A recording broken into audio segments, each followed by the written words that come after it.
Really nice.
of the Free and Equal Elections Foundation.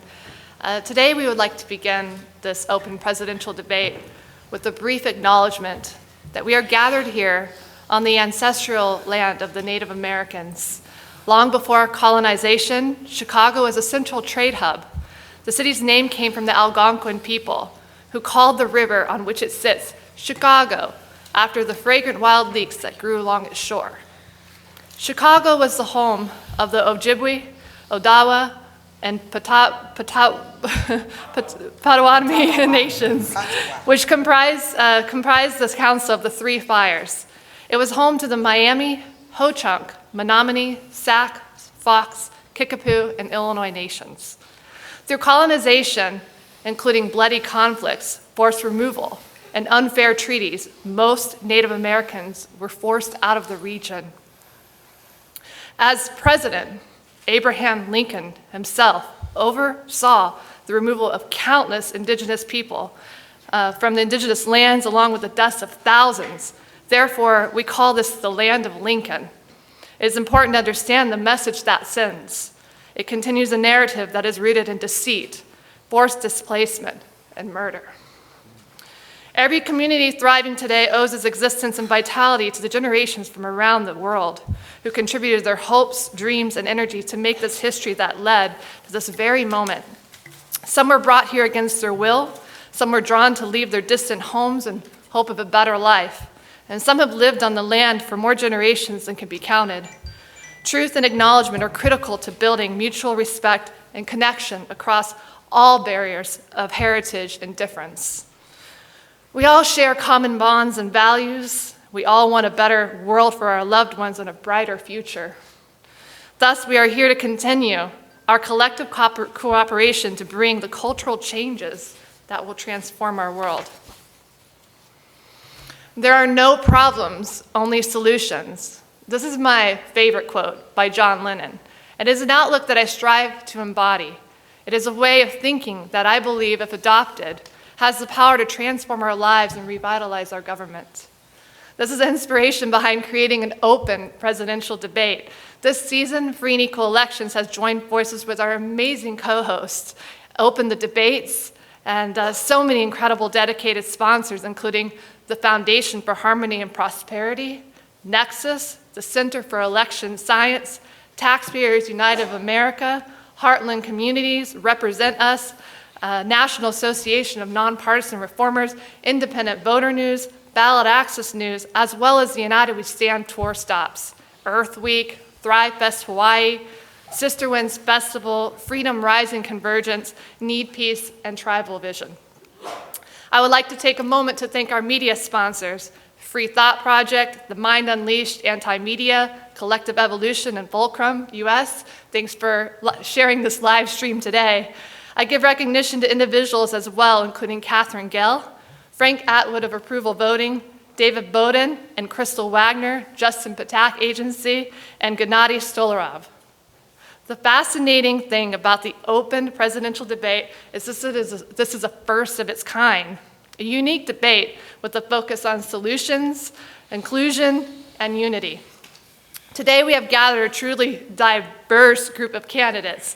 In addition to those debating, I would also like to recognize candidates Andy William Jr., Phil Gray of the Libertarian Party, and Elisa Miller, who are in our audience today. Over 1,000 people, 1,000 people have filed with the FEC to run for president this year. And we wish we had the capacity to hold a conversation with all 1,000 of them. However, we think it's healthy to have some threshold. It's clear that the thresholds set by the two major parties, that is, are unconstitutional, anti-democratic, unfair, and unreasonable. We hope that you'll agree that our criteria for an invitation has been constitutional, fair, and reasonable. Our blockchain election system app, launching this fall, will allow us to open our debates even more in the future by allowing the people to decide through alternative voting methods who will be chosen to participate. The current system leads us to believe we are a divided people. We are not, and we refuse to have that illusionary stake driven further between us. We will break that delusion. We will rise above and unify to make our stand, demanding what is right for the American people. The corporate-sponsored television Commission on Presidential Debates represents a divisive side of our political culture, while we, in contrast, want to give a voice to the vast majority of the people throughout the USA and world who are hungry for change.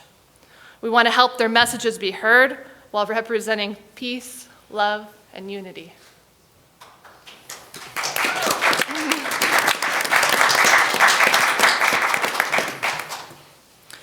These 18 candidates are demonstrating that Americans across the political spectrum can put their differences aside and come together to hold a decent conversation, express new ideas, and create solutions. This debate will be split into 2 segments with 9 candidates each. The first segment will run from 2 to 5:30 p.m. Central Time. Afterwards, all 18 candidates will appear on stage at 6 p.m. for a photo op and answer one singular question. The second segment will go from 6:30 to 10 p.m. The format will be a variation of the cumulative time debate format. The United States League of Women Voters uses this format. After a brief introduction by the moderator, each candidate will have an opportunity, after my brief introduction, to make an opening statement of 2 minutes.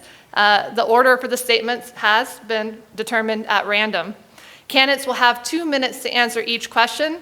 Each candidate will have a total of 3 or more opportunities to take a 1 minute to offer a rebuttal or expand upon their previous answer. For instance, you could use your extra minute, that is, on each of the first 3 questions, or you could save them for the last 3 questions. You may use any of your extra minute on the same question after each candidate has had an opportunity to use one in order to encourage free exchange of ideas. Extra minutes do not carry on to the closing statements. Each candidate will be permitted a 2-minute closing statement. At the conclusion of each debate, we will ask our audience to vote for their favorite candidate using an alternative voting method known as approval voting. This poll is sponsored by the Center for Election Science and is available at freeandequal.org. Let the open presidential debate begin.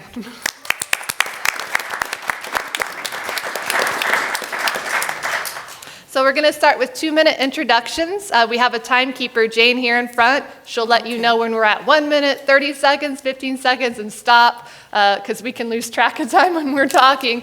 I'd like to start our first introduction with, I think I got this down, Suriname Moya Wasife Curry with Thank the Green you. Party. Let's clap for her with my name. Good evening and greetings from South Central Los Angeles. Hey, we're in the house. I appreciate the honor of the land of the people we have stolen it from. I also must honor my ancestors. Last year was the 400th anniversary of the year of the return.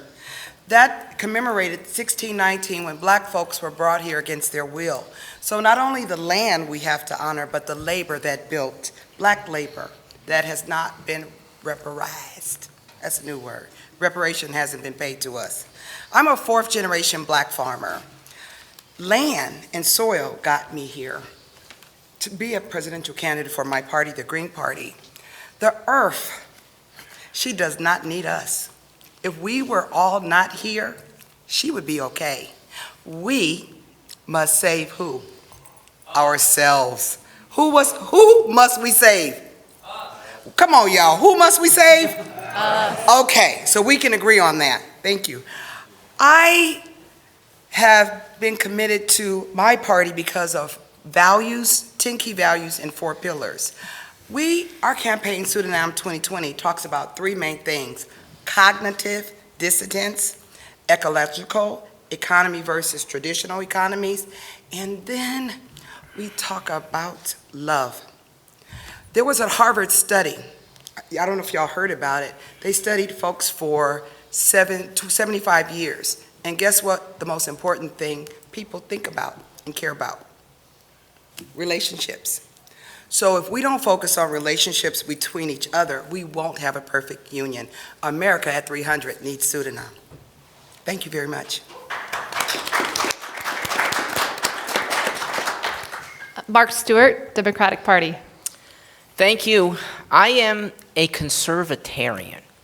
That means, for public purposes, I am libertarian.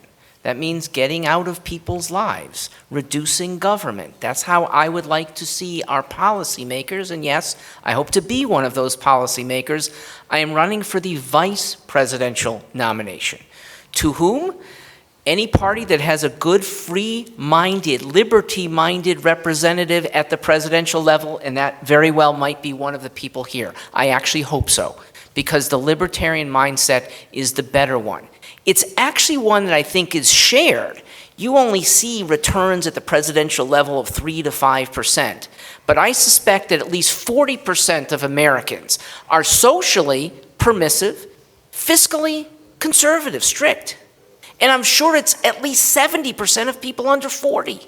We have a willing audience, but we don't propel people like us, the liberty-minded, to be in prominence. Well, I am trying. I am still a Democrat. I am still in that big old party with the idea of smashing it to smithereens. Christina, you talked about unity. And in one area, I don't think right now we can have unity. I would like to see the socialists within my party banished to another party called the Communist Party of America. That's where they belong. Leave the Democrat Party alone. And if they won't do it, come over to the Libertarians, where a lot of us will treat you very well. I'm also, as I said, a conservative in my personal views, and I think that is a good way to operate personally. My website is stewartforliberty.com. Thank you for being here and joining online afterwards.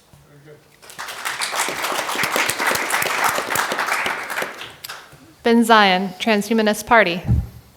Yes, thank you. My name is Ben Zion of the United States Transhumanist Party, and my platform is called the Futurist New Deal for America. My campaign slogan is "Radical Life Extension is closer than you think." I'd like to talk about that for a moment. If you've been watching the news in recent months, you may have noticed that artificial intelligence is shortening the runway of the development of new medications. This is not an isolated incident. In fact, we are looking at this decade in a set of breakthroughs beyond anything that the world has ever seen. Public health is going to be radically transformed in the course of the coming years. Now, it could be said to be the story of generations past, where an orphan technology is perhaps not adopted because of a lack of interest or political will for it. And that's sad when I think about something that I personally enjoy, like Google Glass. But when it occurs in emerging biomedicine markets, it's not simply an irritation. This is something that represents a tragic and avoidable loss of life. In the 2020s, we are going to cure cancer. We are reversing degenerative brain diseases, and even cell death is being counteracted. But that political will and consensus could very well be the difference between every single person in this room surviving to a longevity escape velocity, as my friend Aubrey de Grey likes to say. This is something that history will not remember us kindly if we do not show some initiative here. And the book of Mark in the New Testament says, "What profit a man if he gains the whole world but loses his own soul?" We can see this longevity escape velocity even in the next 8 years, but we must fight to see it done well, and that includes humane economic policies and policy initiatives of the kind embodied in the Futurist New Deal for America. Why settle for Medicare for all when you can have longevity for all? Thank you. Thank you. Brian Carroll, the American Solidarity Party.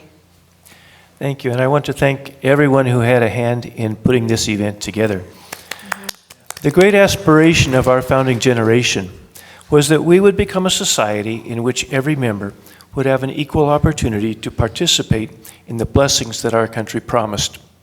We've come a long way since the days of legalized slavery, since the days when the only voters were white, male landowners, but I don't think we can say that we have arrived. In fact, in some areas we may be moving backwards. The American Solidarity Party believes that the Declaration of Independence put life, liberty, and the pursuit of happiness in the proper order. There is very little room for pursuit of happiness when there is no liberty, and there's no room for either when there is no right to life, when that has been denied.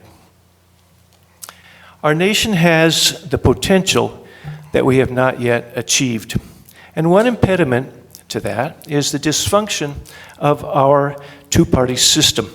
Voting for the least bad of two bad choices encourages the major parties to continue offering bad choices. The American Solidarity Party wants to protect life at every stage. We oppose abortion, capital punishment, and assisted suicide. We favor a culture of life that would encourage mothers to continue a stressful pregnancy. That would include expanded health care, child care, paid family leave, and streamlined adoptions. We believe our country devotes too much money and too many lives to an overdependence on military action and not enough resources to protecting our climate and environment.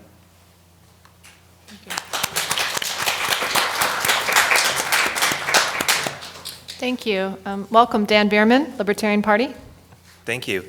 I'm Dan, taxationist theft Biermann. I wear this big, ridiculous yellow hat just to get a message across, but I do take it off for the debates. I just wanted you guys to see it so you can recognize that this is what we're doing with the campaign. What I'm about is recognizing what is the role of government. And we have such a diverse population in this country alone and around the world that we have to recognize when politicians propose government programs to solve a problem, they're not always a solution that everybody wants. Why can't we have multiple options? Why can't we all figure out what works best for ourselves and not have to accept one solution for everything? Another thing that I point out about a lot of the solutions that politicians will offer is that they try to fix a problem that was created by another government program. Instead of asking, why is this problem here, they try to cover it up with something else. We can fix the source of the problems, and when we do that, we give more freedom, more opportunity, more choices, and more prosperity to everybody else. This means everybody's life gets better. I can already hear from some of the things that are going to be proposed tonight that there are some ideas with great intentions, I'm sure, but they're not things that everybody is going to want, and we have to stop thinking that way. We have to stop thinking that everybody has to live the same way. We can have different lifestyles. We can live different lives in the same society, and we shouldn't be forced to live a certain way that a simple majority believes is the right way for them. Thank you.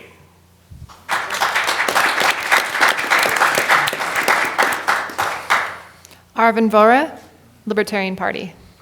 My name is Arvind Bora, and I'm running for president to end the welfare state and end the income tax. On my first day, I will pardon Julian Assange, Edward Snowden, and Ross Ulbricht, followed by every single nonviolent drug user, nonviolent drug seller, nonviolent drug trafficker, and nonviolent drug kingpin, that's people like Ross Ulbricht, followed by everyone in jail for a cryptocurrency charge or a weapon possession charge.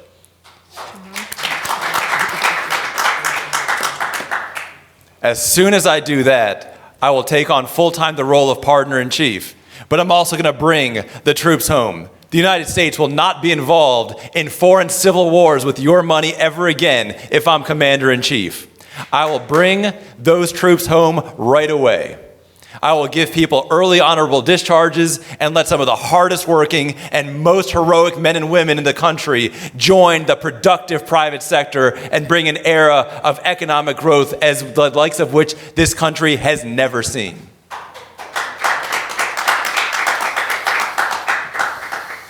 Ben mentioned that we are on the verge of a healthcare explosion. And Ben, you're right. But what's keeping us back from that? It's the FDA. Today, because of FDA costs, if you have a rare disease, you will never see a cure because they've driven up the cost so high that companies can never recoup their losses.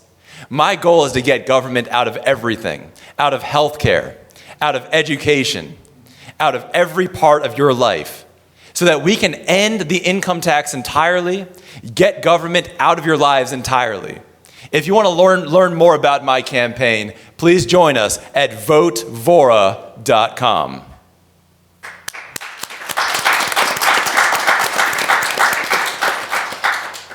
J.R. Myers, the Life and Liberty Party. Okay. No, it is working. The light wasn't on, so thank you. So I'm very appreciative to be here, and I think it's a very worthwhile endeavor that we have so many different perspectives, and yet we are united in many of our goals. I think actually our goals, we want what's best for this country, all of us. We have different routes to those goals, but that's what debates are for, and that's what elections are for. And I see this as something this country vitally needs, is bringing together these different viewpoints. The corporate oligarchy has failed us, and we don't need more billionaires running the system. We need the common people being represented and the lives of the common people being acknowledged and strengthened, not weakened. We are the masters of the government, not the servants of the government. They're supposed to be our servants. I would restore them to servanthood.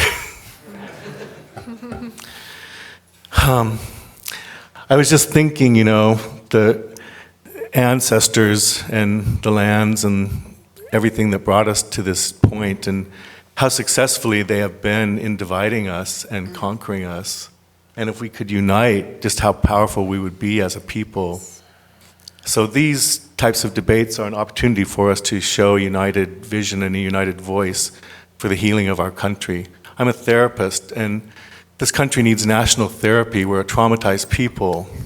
We have to stop traumatizing each other on and on. We have to stop allowing the government to traumatize us. But I'm all about that. I'm about historical reality, acknowledging that. I'm about life. The Life and Liberty Party was created to promote life in all its various means. And without liberty, life is bondage, so we need both life and liberty to achieve the pursuit of happiness, and that's what I'm all about. We're a centrist party with the idea that the Constitution is the foundation and center of what we believe. Thank you.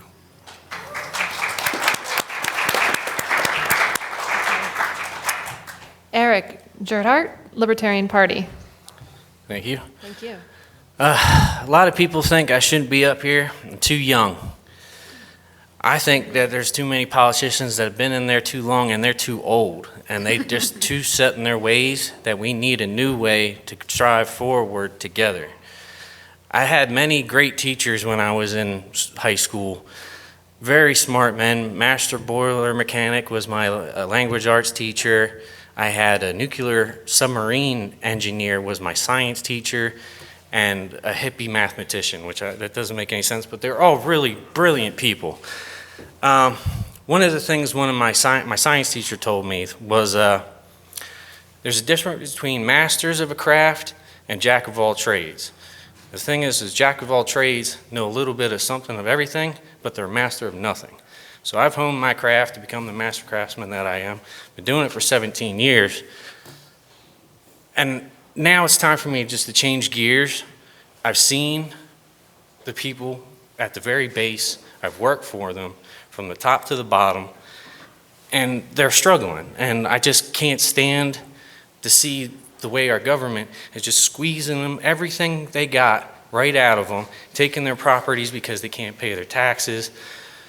They're on fixed incomes because they're elderly. They lose their homes just because they can't keep the upkeep. And it's just heartbreaking. And we need to make that change so that people can live freely without just being burdened and bogged down by the government. There's a lot of different ways we could do this. I think little small steps that are victories are probably the best bet. One of the things I would like to do is an immunity law where we put the politicians on the stand, where when they're running, they lose their political immunity. They're not going to break the law, and we have to abide by the rules. They're going to play by the same rules as us, and that's what I believe in. Go to Eric Gerhardt to 2020.com and check me out. Thank you.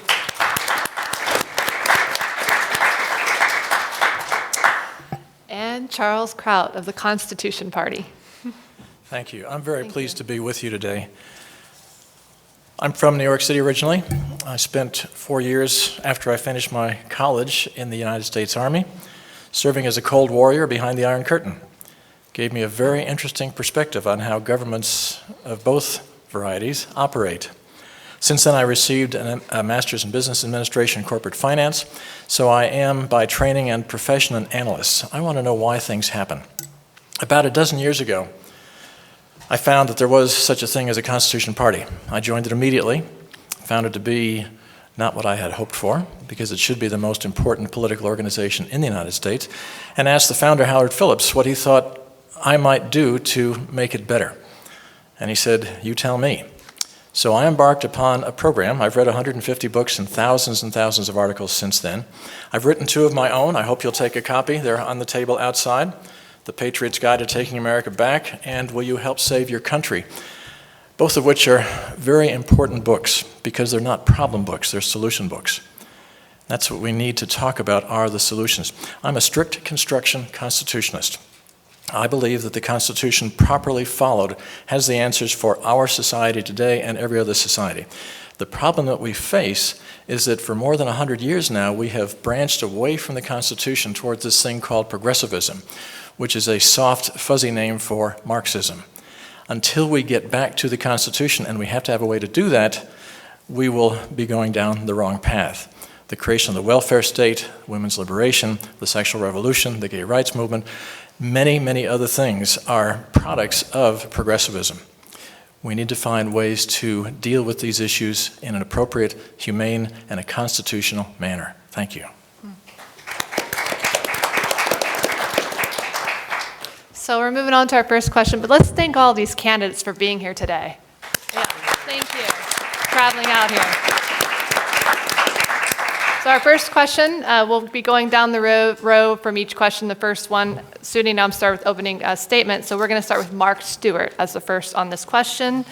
The Commission on Presidential Debates prevents nearly all candidates outside the two-party system from participating in the national debates. What reforms would you implement to prevent this injustice?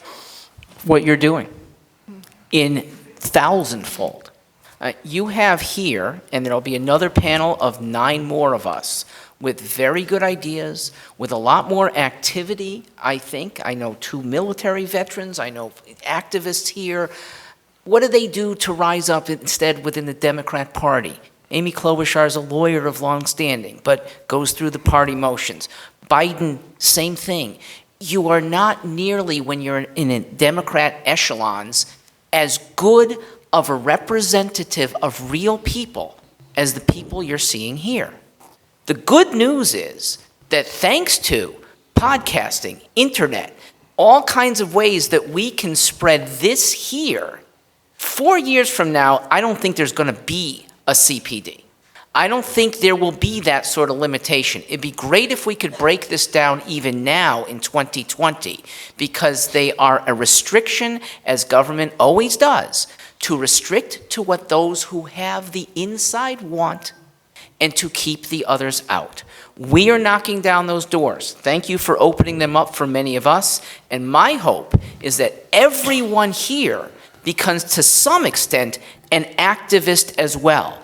Take 1 or 2 of us who you believe in, look at our websites, and propel us, even if it doesn't mean electability, it means forcefulness to the people who do get elected. It's going to be hard to elect an outsider in 2020. But if Donald Trump or the eventual presidential nominee knows that there is an Adam, an Arvin, a Charles, one of anyone here who's gotten a decent percentage of the vote by people who vote their conscience and realize that party is just a housing and it's no longer a very good one, we will overcome. Thanks for asking. Ben, Zion. Yes. Well, I want to thank the Free and Equal Election Foundation not only for having us to this event, but for this incredible work that they've done on behalf of electoral reform. And as Mark alluded to, this is going to be a third-party year.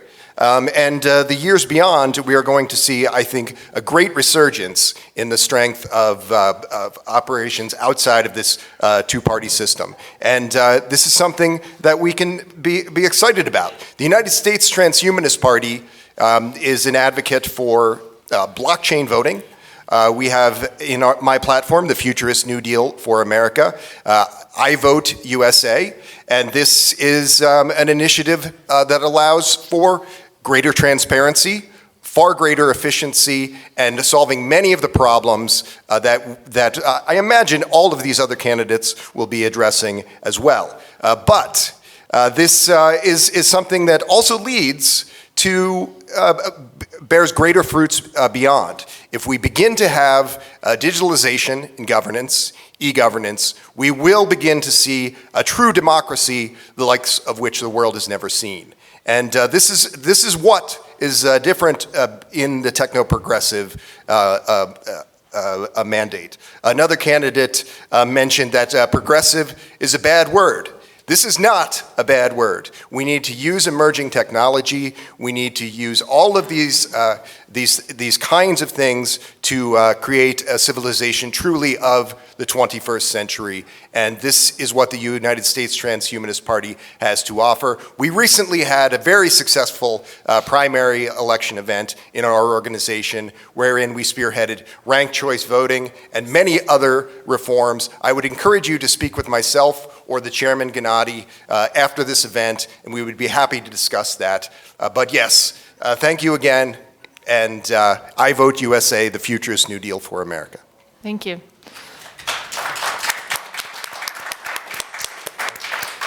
Brian, Carroll. Yes, I'm a Californian, and I believe I saw that in yesterday's Super Tuesday primary that the turnout was 18% in California.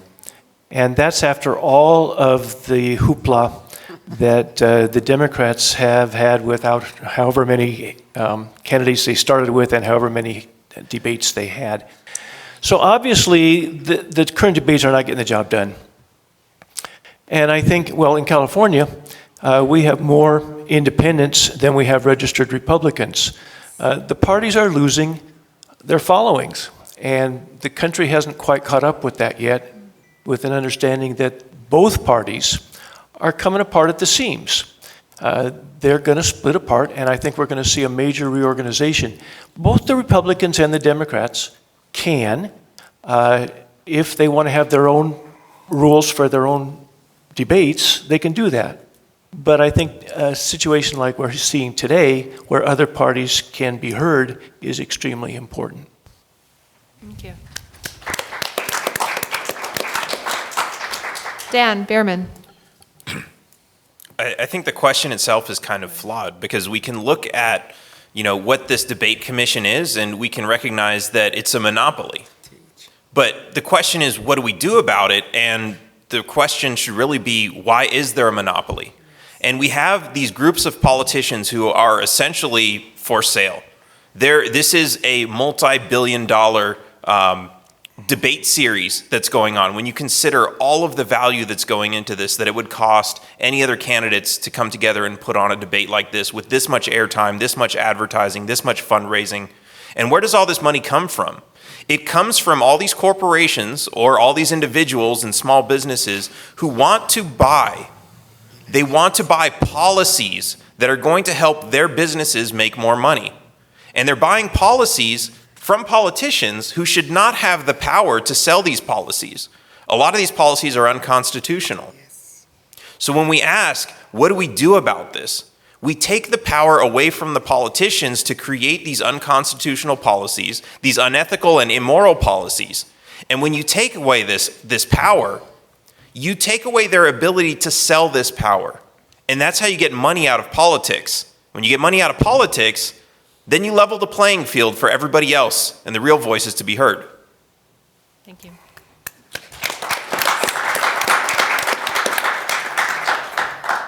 Arvin, Bora. I've pledged to be your partner in chief.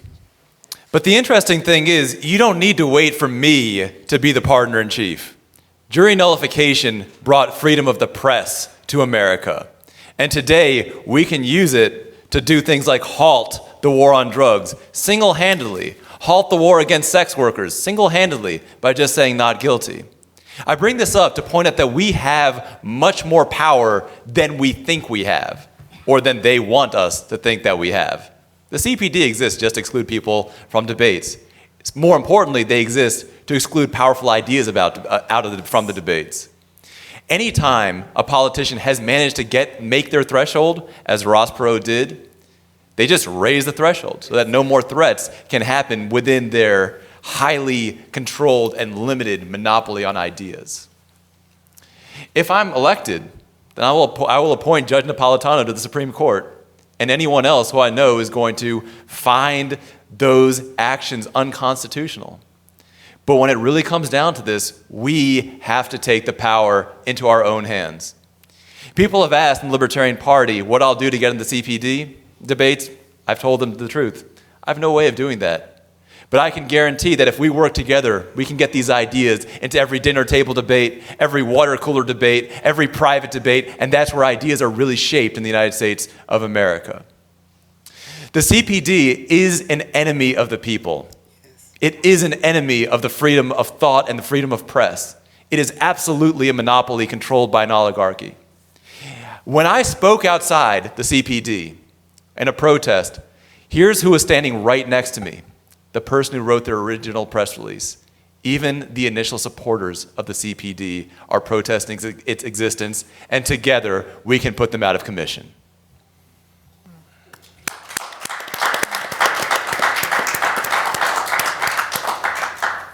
J.R. Myers. Well, we've been subsidizing private clubs called the Democratic and Republican parties for a very long time, and so we're paying for our own tyranny, in essence, because they have become the parties of the oligarchs, and they no longer represent the people of this country. And not only are they getting their money from the corporations, and by the way, corporations are not people, but they have colluded to exclude free ideas from the political marketplace, and they are increasingly erecting barriers to ballot access in the various states to prohibit new opposition from arising. And so I've spent most of my adult life trying to combat these ballot restrictions and the media control and the corporate donations. And it is an uphill battle, but we have to continue this battle to remove their control over us. They do not represent the people. It's an illusion. It's actually worse than the Soviet system in that they pretend that we have a choice, but it's a false dichotomy. It's not a real choice. It's only a choice between bad and worse. So we need to remove public financing from those parties, and we need to remove their ability to restrict opposition or competition in the public marketplace. So that's why one of the reasons I also agree that a political realignment is taking place, and the existing parties are going to need to reform themselves, or new parties are going to have to arise to promote these ideas that are not being allowed into the marketplace. And so that's what I'm doing here, is trying to expand the marketplace of political ideas and debate, dialogue, exchange. Thanks.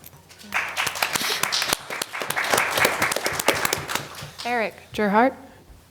Well, my views on this is I like them to keep doing what they're doing and shoot themselves in the foot and allow the people to use every bit of technology, the little soapboxes that we have, spread that out everywhere, because you can't stop the people. We're going to listen to them. Technology's growing, information's growing. The amount of information we absorb every single day is growing to the point where we're not blind to what they're doing.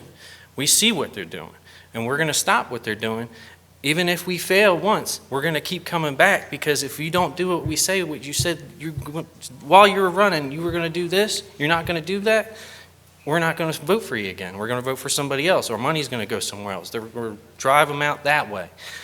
It'll work itself out in the long run. And until we can get into office, like a Gerhardt presidency would be defending the rights of the people day one, and every day till I was out of there, and putting things in place so that the people have more power to defend their rights. It's really frustrating, though, how much they lie to us about everything that they do.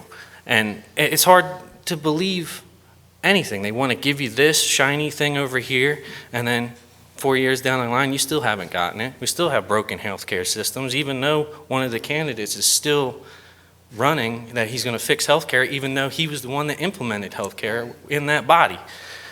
It's idiotic that anybody would vote for that person, but they're so blinded to what they could have that they're going to go for that, and they'll find out in the end they won't get it, and they'll come somewhere else.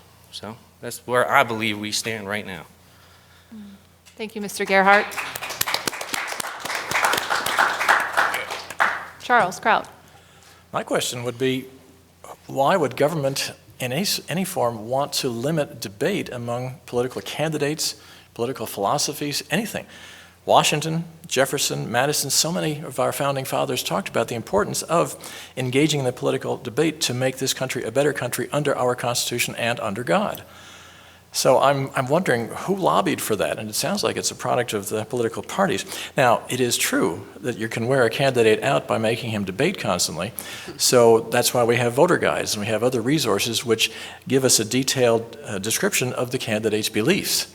The problem is, most of the time, what the candidate says and what he does are two different things, and we have to pass the bill to find out what's in the bill, or we have to get the person in office to find out what he really believes. That's not the way it should be. One of my basic premises has become the importance of upholding one's oath of office. If you are a democratic socialist, you are, by definition, ineligible to run for any public office in the United States today, period, no exceptions. If you say, like a former president did, we are 5 days away from fundamentally transforming America, you have just made yourself ineligible for service in any public office in the United States, and he should never have been inaugurated. This goes back to Woodrow Wilson. Woodrow Wilson wrote a book called The State. This is before he was governor of New Jersey. He complained about the way our Congress had ceased debates and had gone instead to the position of referring everything to committee. And he missed the debate and suggested that we needed to change our government to a more parliamentarian form of government on the English model, thereby also making himself ineligible to serve as President of the United States.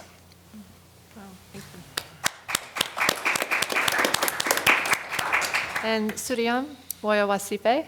Okay, Curry. It's a Curry, hyphenated name. thank you. I'd like to acknowledge what I heard as facts from all of my brother presidential cohort candidates. The CPD is not government, it's private corporations. Corporations are not people. 40% of Americans didn't vote in 2016, I know that. It's a false dichotomy. Remove public funds from elections. So thank you all for the truth. I can poll at 15% because I'm a black woman. Black women vote is the most concentrated group that vote. I can do that when I win my party's nomination. The second thing is on our political platform with the Green Party, we believe, if you read our gp.org, our political reform looks at our entire system. So not only do we have reforms within our political platform, we push ranked choice voting, which someone I think said approval voting. So we can secure, with me as our party's nominee, 15%. That's all you need to be on the debate stage. The second thing is, what's lacking is we've identified problems. What's the criteria in leadership for a president? We have to create a criteria based on what we can all say our problems are. So we can do that as presidential candidates, as American, online. What problems do we have? Weather, climate change, we all know them. What is needed in leadership for that person to address those problems? So unless we create a criteria of what's needed in this 21st century, we're gonna keep bumping our heads. And I believe seriously that this is the last time. And it's corporate. The DNC and the ANC were together. They broke off. And they all received corporate money. So there's one political party with just one letter change in them. So let's take the power of that reality and make it real. America at 300, Pseudonym 2020. Thank you. Thank you so much for the great questions, and it is no coincidence that the League of Women Voters retracted their support from the Commission on Presidential Debates in 1988, stating that the CPD has perpetuated a fraud on the American voters. So thank you for that. All right, on to the second question. We're going to start with Ben Zion here. Election reform activists argue that our current method, in which voters are only allowed to vote for one candidate in singular winner elections, causes a number of issues, including vote splitting, the spoiler effect, and hyperpartisanship. What is your position on alternative voting methods, such as approval voting and ranked choice voting? What role do you think they could play in improving our politics and election outcomes? So for our audience out there that isn't aware, ranked choice voting and approval voting have seen success and growing momentum recently. Ranked choice voting allows voters to rank candidates out of the order of preference, and the winner is determined through a series of ballot transfers based on those rankings. Approval voting allows voters to simply vote for all of the candidates they approve of, and the candidate with the most votes win. So, please. Yes. Yes, the United States Transhumanist Party and the Futurist New Deal for America, as I mentioned, we overwhelmingly support approval voting and ranked choice voting. And, you know, Pseudonym alluded to this a moment ago. We also need to have publicly funded elections. We need to remove this inducement to buy outright these entire operations. This is not a democratic system. This is something that has merely the semblance of being democratic in the present day.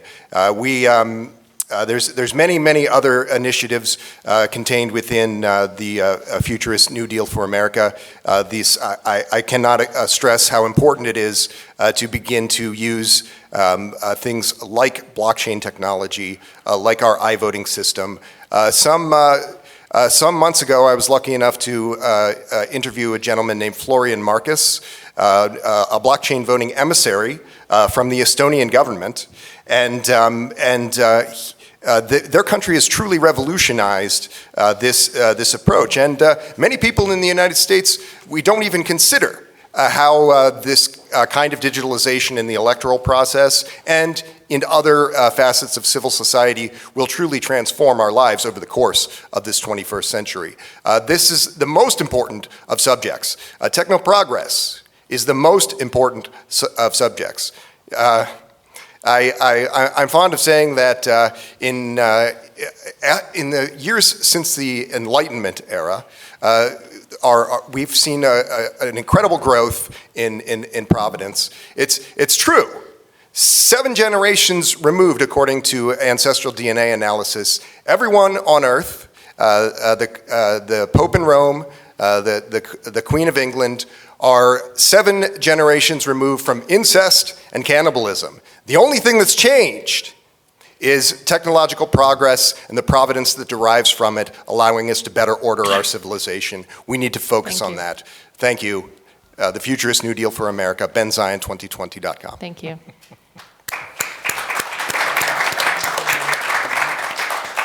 Brian, Carroll. Yeah, first, let me apologize for the cough. I do have a cough, but I have not been to China since 2009. I prefer ranked choice voting to approval voting. I first saw approval voting, I was on a vote counting committee for an organization of about 500 people 25 years ago, and saw it in action, and I said, yeah, that's what we need. Something at our level, nationwide, like ranked choice voting, would bring Congress back from the extremes. Right now, with the third-party people who are up here right now, we're not going to get a look at because both parties are playing to their extremes.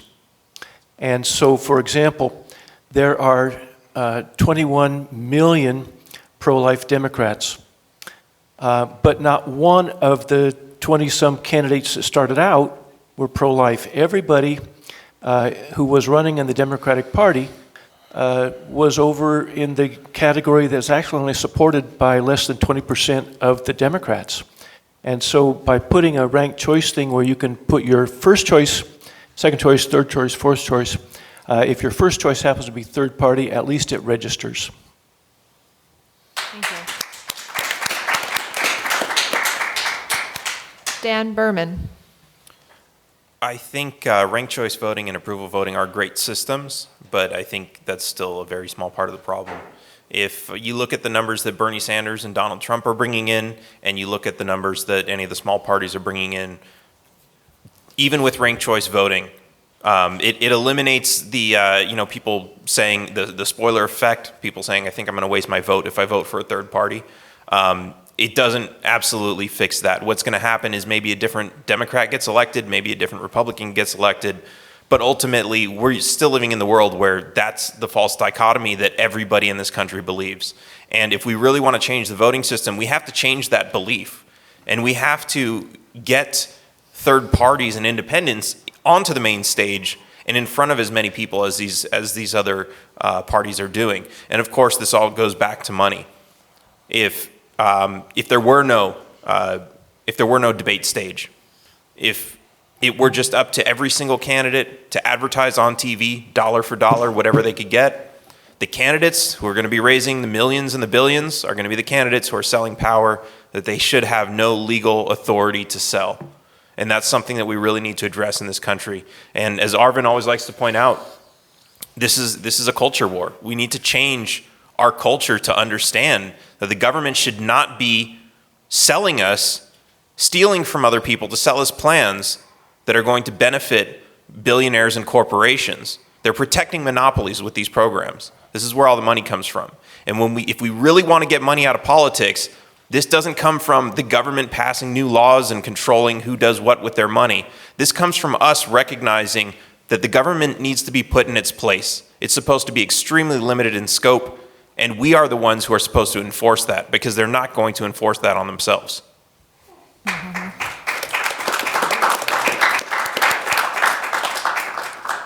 Thank you, Dan. Arvin, Bora. Fear and greed. That's what's running American politics right now. Yes. Greed from military contractors who are happy to sell our kids overseas to either be physically or emotionally damaged so that they can sell more weapons. That's the fear part. That's the greed part, sorry. The people who are in that greed category are using fear on almost everyone else. Frightening people to say that if we leave NATO, we're going to be unsafe. It's not true. NATO is a one-sided alliance which makes America not at all safer, but rather forces American taxpayers to pay the military welfare, to pay for the defense of other countries that have nothing to do with us. The fear part can be addressed largely by approval voting and by ranked choice voting. The fear techniques that they use aren't just, oh my God, you have to keep your kids in government schools, otherwise they won't learn things. The homeschooling movement has shown that that's not true. It's not just, oh my God, you need to support our nonsense wars, otherwise we'll be unsafe. More and more people are realizing that that's a lie. But the fear that they play on right now is the fear that my vote won't matter, or the other guy will get elected who's even worse. And to their credit, that fear will continue to some extent with ranked choice voting and approval voting, but it's going to be less. We're going to be able to talk to those people who are decent. There are a lot of Republicans and Democrats who are decent people and are being tricked, and who will say, yes, I will vote for more than one person. I believe in your ideas. I'm afraid, but this is making it a little bit safer. And that's what these voting mechanisms do. They make it a little bit safer to vote your conscience.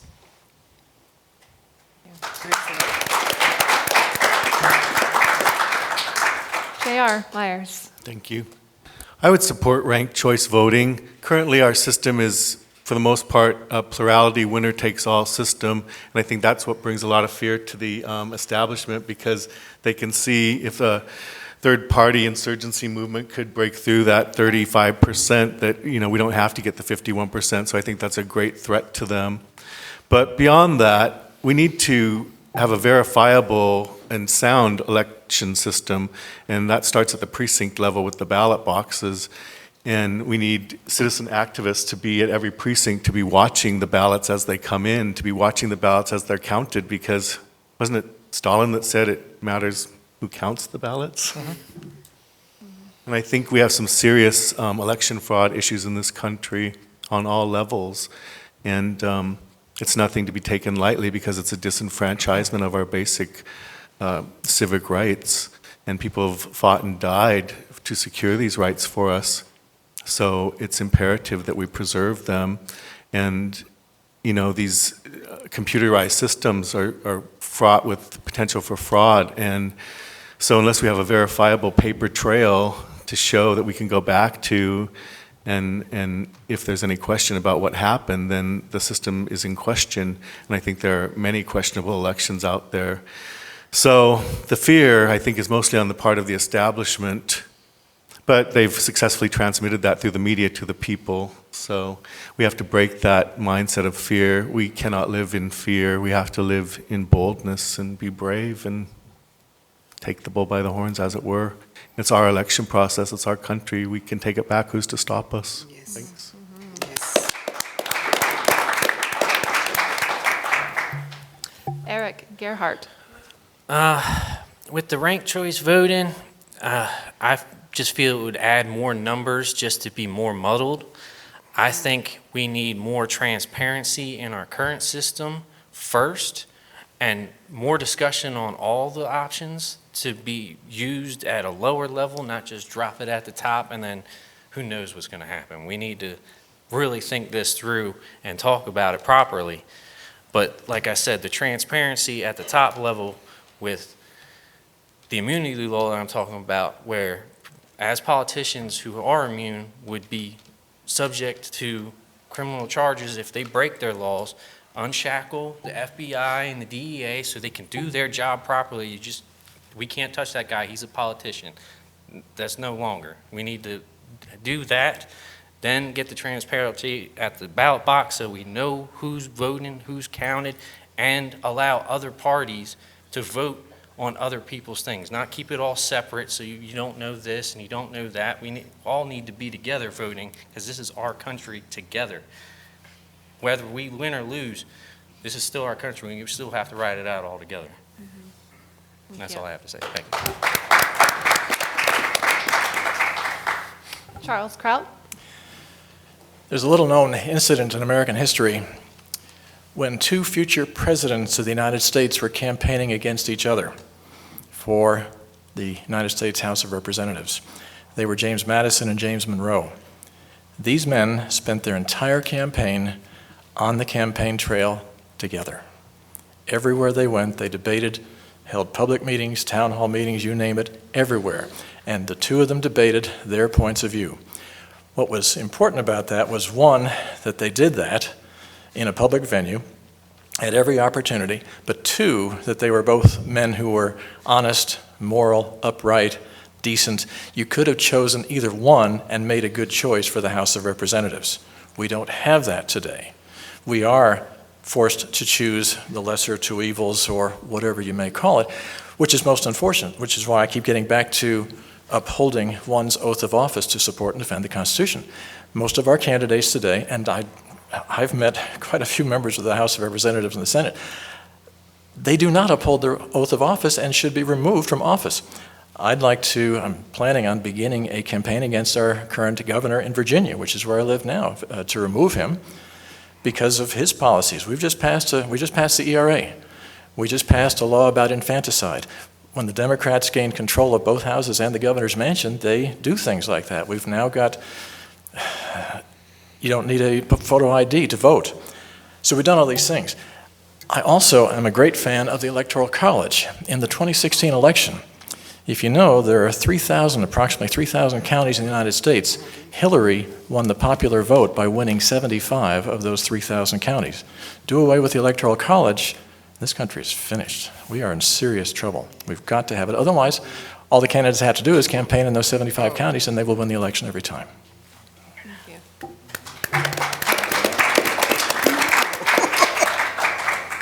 Suriname, No, Curry. don't clap for keep an electoral college. It's based on the 3/5 of my folk being black in America. So the electoral college needs to be abolished, as well as deal with the 14th Amendment. I've posted A through E on the open debates, and it addresses ranked choice voting because it's about electoral reform.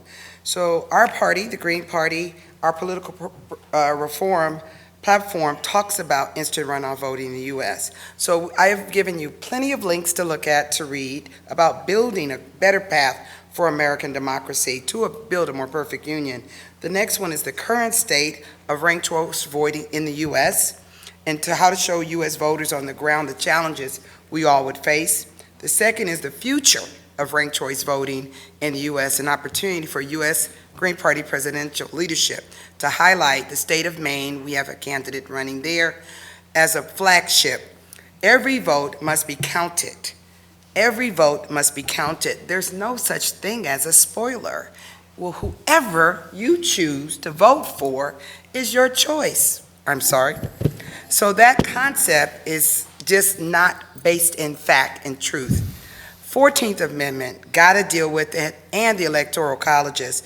These are the election reform, because that was the question I heard you talk about. I heard a few excellent suggestions.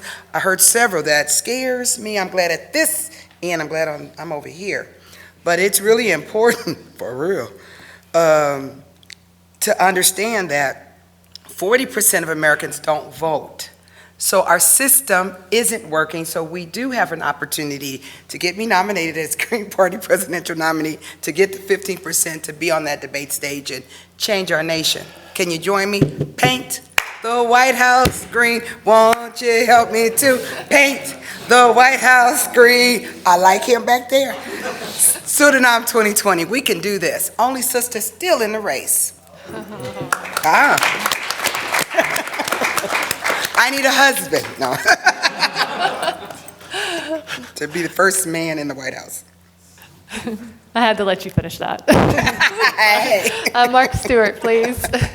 So this is beautiful. Do you want to read this? Okay. U.S. Use internet over and over. And Okay. here you go, telling everybody in real time what to be thinking about good questions. This Yes. is my argument. Electoral fraud is very likely, whether it's from the Russians or from Ohio manufacturers of internet voting machines. They got more control than the Russians ever will if they want to badly misuse it. But look what we can do. Over and over, plebiscites, meaning non-binding, but our opinions, and our opinions that could be much more granular. There's good surveys out there. You're about to do one later today, which breaks things down by, do you have kids? Are you elderly? Are you single, divorced? Race, if you want to include that. Excuse me, there's one race, human. If you want to include it.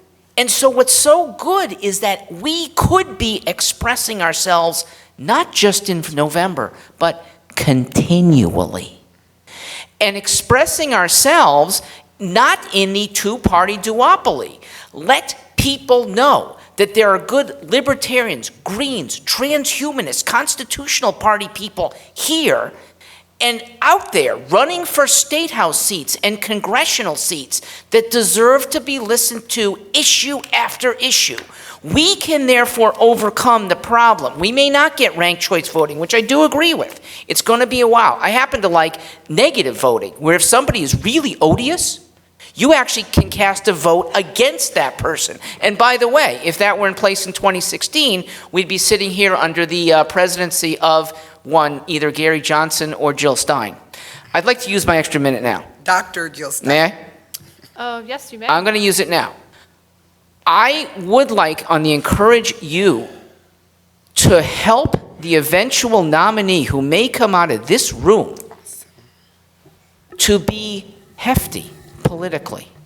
And the way that could happen is getting a four-way split among the majors. If Bernie and Biden go their own ways, Bernie, we should encourage to go socialist or separatist. And maybe some people who have tapped into Mitt Romney or John Kasich can encourage him to go against Donald Trump. You get a four-way split among major people, then that fifth party and sixth party, we elevate. Now it is not this Lilliputian set. It is an almost equal set of people, and that may get every one of us on the stage. I hope you can engineer that.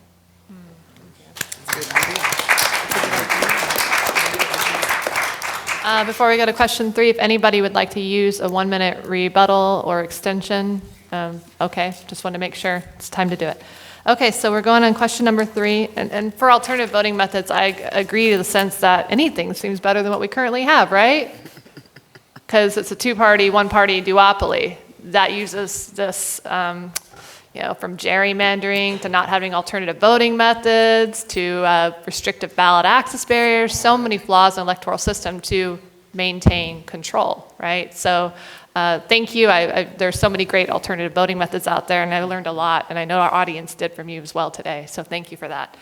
So question number 3, I will start with Brian Carroll on this. This is from Barbara Tripaluk. She submitted this from New York, Saratoga Springs, New York. When we put out an email request to our supporters, what kind of questions would you want to have asked at the debate? And her question is, Barbara, is how would you respond to Israel's continuous intrusions, that is, on the daily lives of the captive Palestinian people and the insistence on the ownership of land in the West Bank of Gaza? Brian Carroll. Our main leverage with Israel is the amount of aid we give them. Teach. And I do support having an independent Israel. I support having an independent Palestine. And the only way we're going to achieve it is through negotiation. And when you have hatreds that go back 4,000 years, that's an incredibly difficult task. And we are not the arbitrators over there. We are not to go in and tell everybody what to do, but we can encourage them to sit down with each other and try and come up with, maybe not the whole two-state thing yet, but just deal with issues like water and settlements and things on case-by-case basis. And the one leverage we do have there is the fact that we give them a lot of money every year.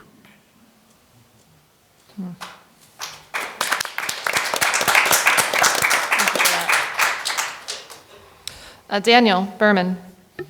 Yeah, I agree. Dan. The United States is contributing a lot to this. They're sending military equipment, they're sending money. We shouldn't be doing that. We shouldn't be funding any kind of wars around the world, especially when we're not being attacked. If anything, our Department of Defense should live up to its name and be a Department of Defense, not a Department of Offense. And when we're involved in all kinds of military conflicts around the world, we shouldn't be. We need to bring our troops home and not be involved there. A lot of what Israel is doing is a human rights violation. And it's almost ironic that a lot of people refer to Israel as the Jewish state, but there's even a movement of Hasidic Jews who believe that under Jewish law, there is no provision for an actual Jewish state, which means that the government of Israel is just another government. And as we've seen from governments around the world, government always tries to grab resources, grab power, implement taxes, steal from people, build militaries, take over other regions, and that's just what they do. That's how they grow, and that's always been the case. So we should not support what they're doing, and we should especially not support them by giving them the weapons and the money to do it.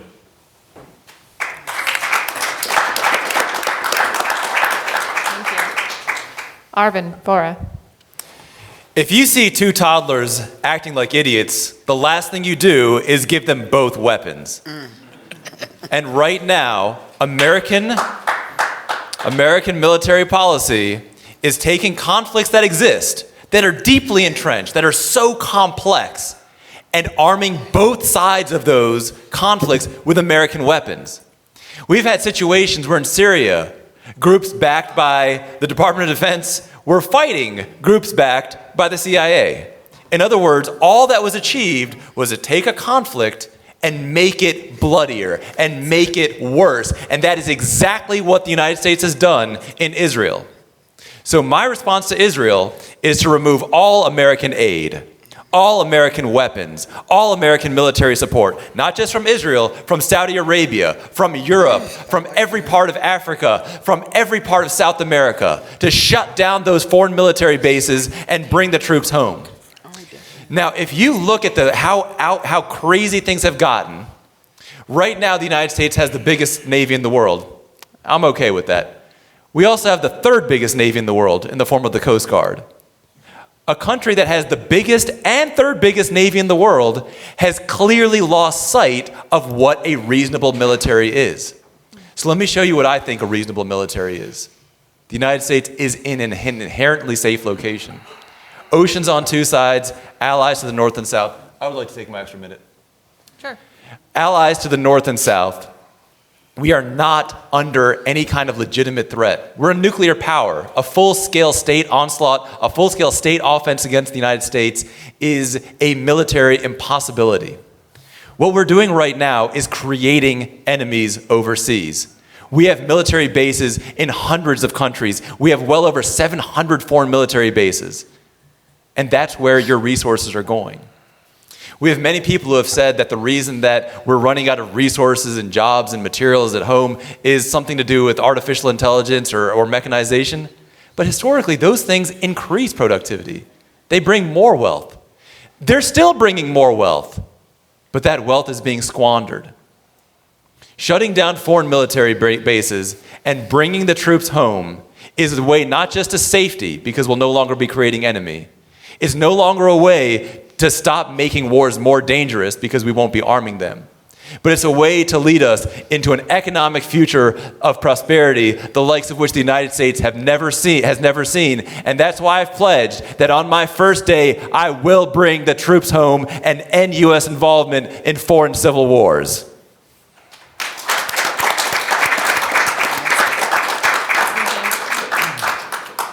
J.R. Myers.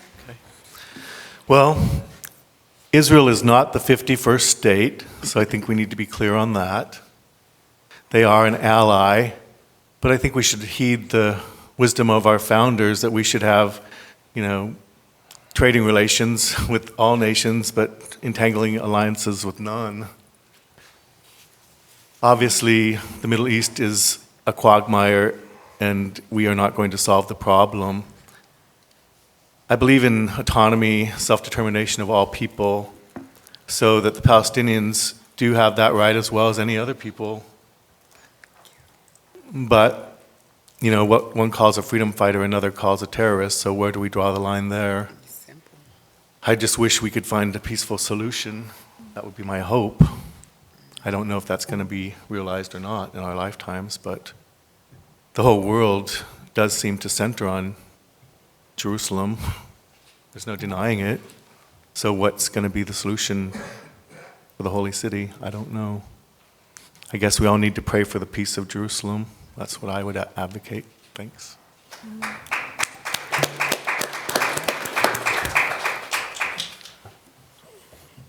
Eric Gerhardt.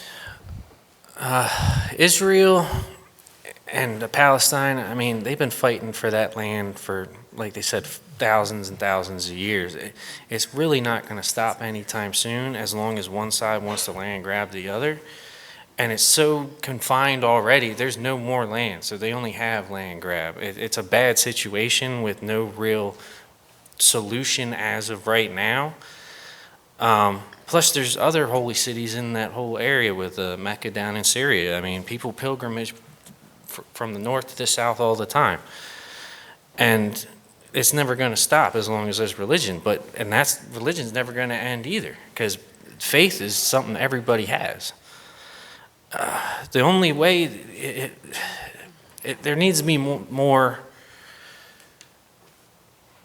talking to each other with viable solutions. Like, the best generals they won battles without ever having to fire a shot.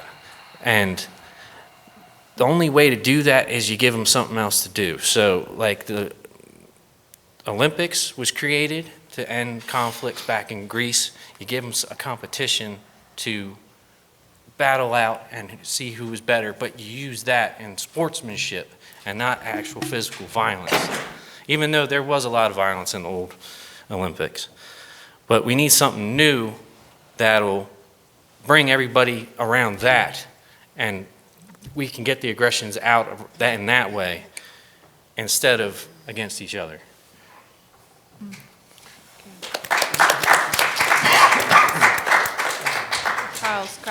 Charles Kraut. I read an article recently that talked about how Israel has been playing the persecution card for 75 years and using that to gain political favors from their supporters, including the United States. And it is absolutely true that the United States made a similar mistake that we did in Vietnam years later, because the French had failed in Vietnam, so we went in and tried to do something better and failed as well. The British and the French were involved in the partitioning of Palestine and in the Middle East for decades, in and around World War I up to World War II, and failed. So then we got involved. And I happen to be ashamed of some of the missions that our troops are sent on these days for various reasons. But I'm thinking too, I've read a lot about some of the political assassinations that the CIA has conducted, especially in the Middle East. Maybe we shouldn't have interfered politically in putting in the Shah of Iran, or supporting Saddam Hussein, or supporting the Saudi royal family, because Wahhabism, which springs from Saudi Arabia, is the most virulent form of terrorism in the world today. Maybe we shouldn't be conducting death from above today using armed drones, which, by the way, is now legal to be used against American citizens suspected of being terrorists in foreign countries.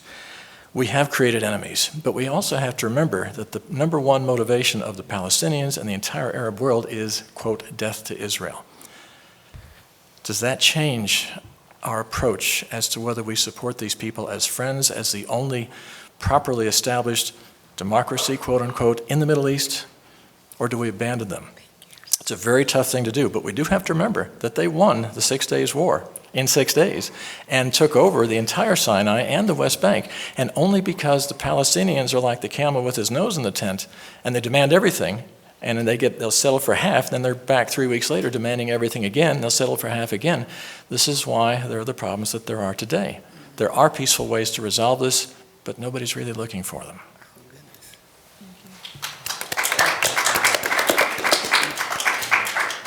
Suriname Moya Wasife Curry. I'm going to take my 1 minute because I've heard a lot of misinformation. We got to step back. I mentioned that we talk about cognitive dissonance. Are folk familiar with the doctrine of discovery? Yeah. Okay, so if we know about the doctrine of discovery, 15 European monarchs got together with the Pope and made it okay to be Bloods and Crips around the world. Imperialism, crazyism, whiteness, all these constructs are the root cause of most of the mess in the world. So unless we are honest about who's at fault, who started this, and do what the Native American folks, the indigenous, sue the people, sue the Pope, sue the Catholic Church, because they have a bias against folks who are not European. So is that my 1 minute on that? No? Oh, okay, thank you. So now I want to go to another kind of bad thing I heard. We're a political party, and we're in 90 Nations, the Green Party. I posted it again on the on the open debate, whatever you can post on, about our GP platform. Our green values obligate us to support popular movements for peace and decentralization of Israel, Palestine. There's 2 nations, especially those that reach across lines of conflict to engage both Palestinians and Israeli of goodwill. So I acknowledge I heard that. We support the implementation of boycott and divestment initiatives against Israel, similar to the ones that happened in South Africa. In South Africa, because of truth and reconciliation, more folks show up to vote than anywhere else. So as human beings, we can forgive each other. My grandfather was killed by the Klan because my mother went to college. My other side, my granddad, purchased my grandmother out of slavery for $300. And I sit here, college educated, speak language because of love and reconciliation.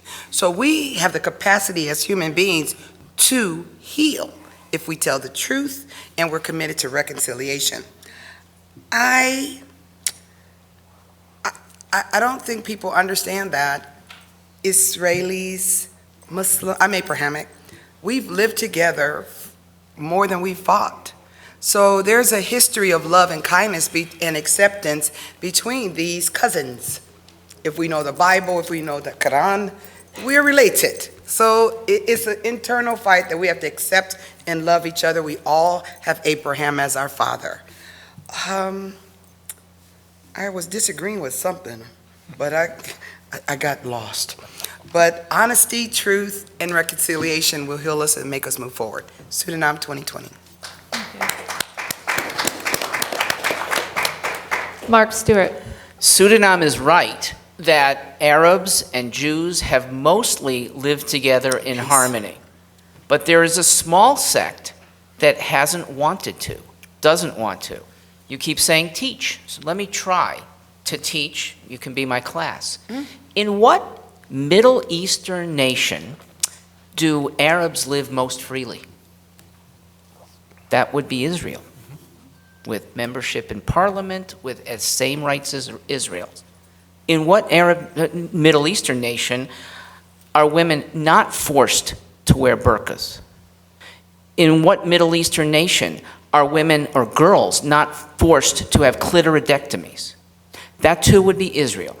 The best protector of Arabs' rights, human rights, is in the westernized nation called Israel. Who doesn't want that to exist? Some radical Arabs who keep Palestinians in squalor. They use Palestinians as a political tool, and it has kept very good people from rising up and joining in good society. This is a group whose leaders encourage 6-year-olds to leave school and fight jihad, and who encourage 16-year-olds to wear explosives and blow themselves up in a wayward look at Allah and kill other people in the process. This is not a state that we should encourage. Please, StewartForLiberty.com mentions only 2 places where international I talk about. One is Israel and one is Nigeria. And our policy about both countries really says more about us than about the countries as well. I believe in exporting American values. And the way to do it best is not through military. It's through our cultural relations, our students in schools, our tourists in hotels, and our businesses that peacefully make commerce happen so that wars don't. Thank you. Ben Zion. Yes. I've heard some incredible insights from all of these panelists on this subject. You know, I was particularly interested in what Arvin had to say. I think that this approach is perhaps a good one, but more or less severing diplomacy with a large portion of the world. That's a difficult thing to do in the first 100 days of an administration. And I think that some of these approaches don't necessarily speak truly to the problems. Palestine has a $15 billion gross domestic product. Israel has one pushing up to $500 billion.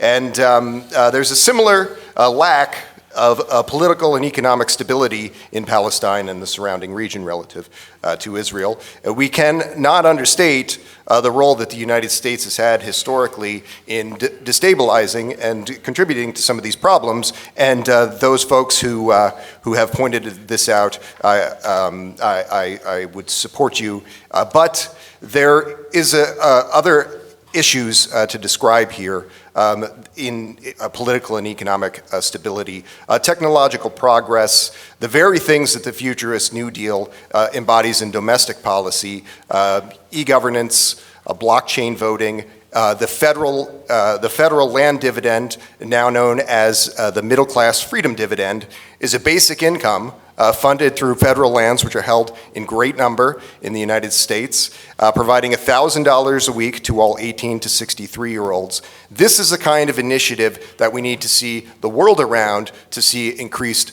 political and economic stability from which it derives. Thank you.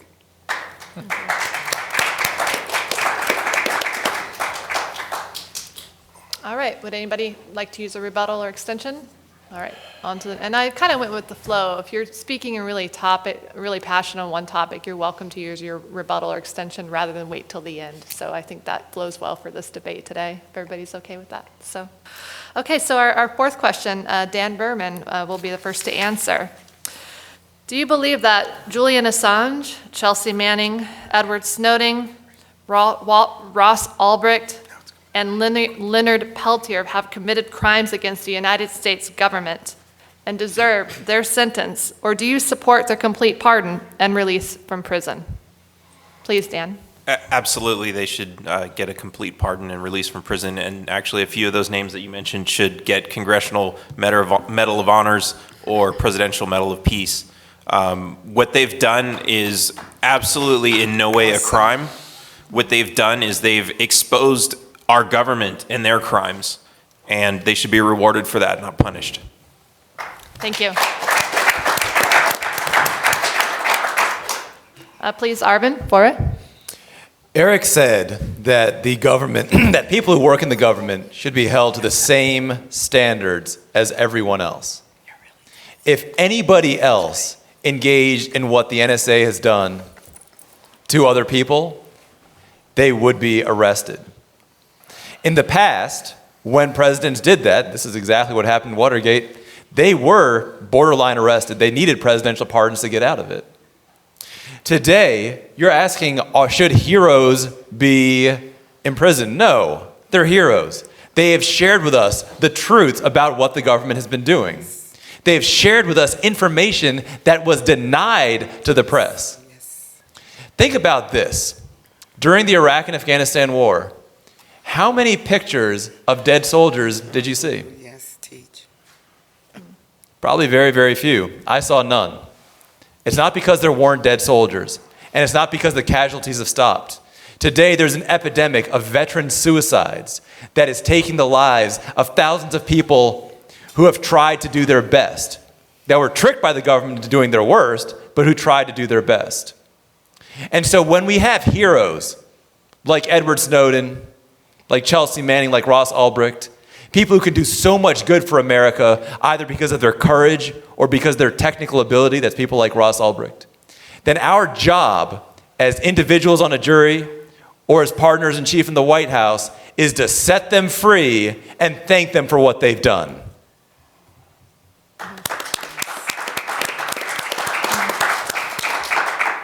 J.R. Myers. Sure. Well, we should release prisoners of all political persuasions. So I would take this opportunity to call for the freedom of Schaefer Cox, who was arrested several years ago in Alaska as part of the Alaska militia movement. So, you know, we have political prisoners of all stripes out there, and people probably don't realize. But I guess it just goes with the fact that we are the most heavily incarcerated nation in history altogether. So, no, we should have a transparent, open government. And it's the whistleblowers that help us to understand what's going on. We should protect them, not punish them. Those in government that are covering their own you-know-whats, those are the ones that must be punished. So we need to follow up on these revelations that are given to us by these whistleblowers, and we need to act on them, and people need to be arrested and tried and incarcerated, leaders that have betrayed the trust of the people, that have denigrated our society and our government and have trampled on our Constitution. Thank you.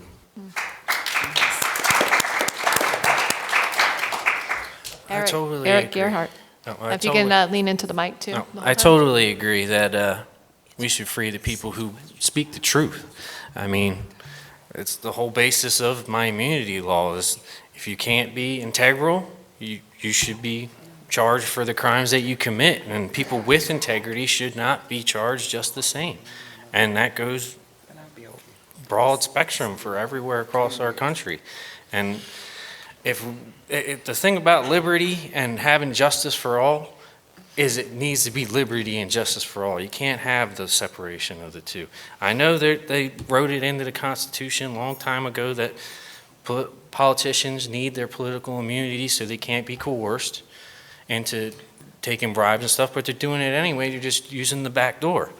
And that's the reason why we need to change some of these laws, and not for the people, but for only our politicians, so that the people get the power back. Yeah, that's it. All right, thanks. Charles Kraut. It is said that if Facebook had not been invented by Mark Zuckerberg, that the CIA would have had to do it themselves. So we're talking about two different issues here. We're talking about privacy violations or threats to national security.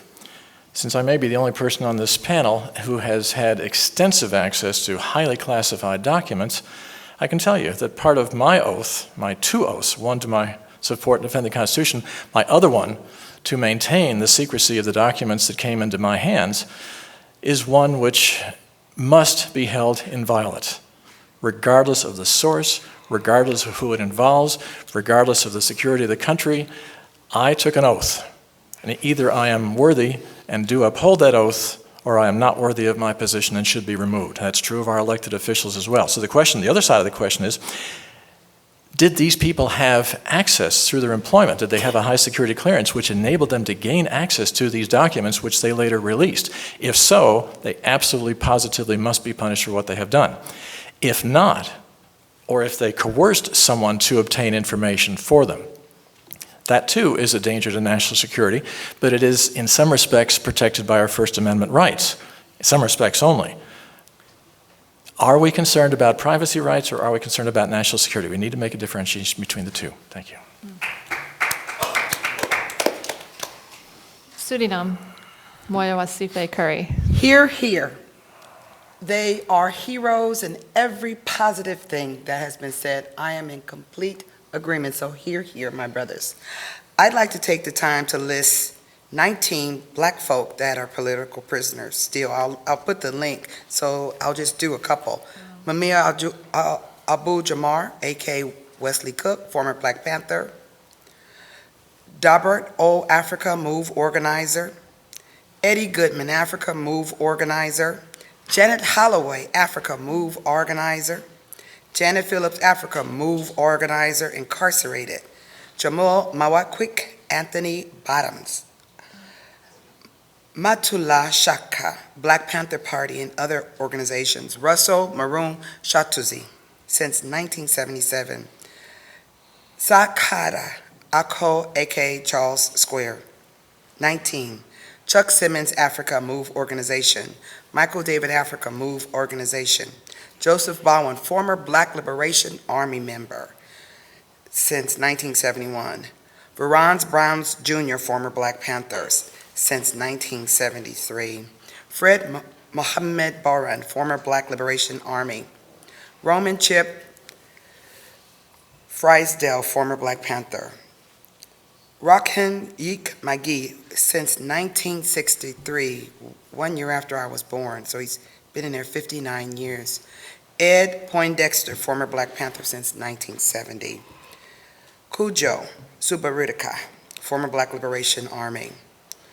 Freddie Hilton since 2002. So those are 19 black folks that I'd like to add to the list of folks who all need to be free. And we all know Leonard. So there's many people still in our prisons that don't deserve to be there. So hear, and I congratulate all of us for saying their names. Okay, sorry. Thank you, Suriname. Mark Stewart. Let me try to bridge the sentiments of everybody to my left and to my right in 1 2-minute block. The presidential candidates here are absolutely right. Those people should be freed. I am a vice presidential candidate, and let me drop to a level that may be more important. Maybe you'll consider it lower.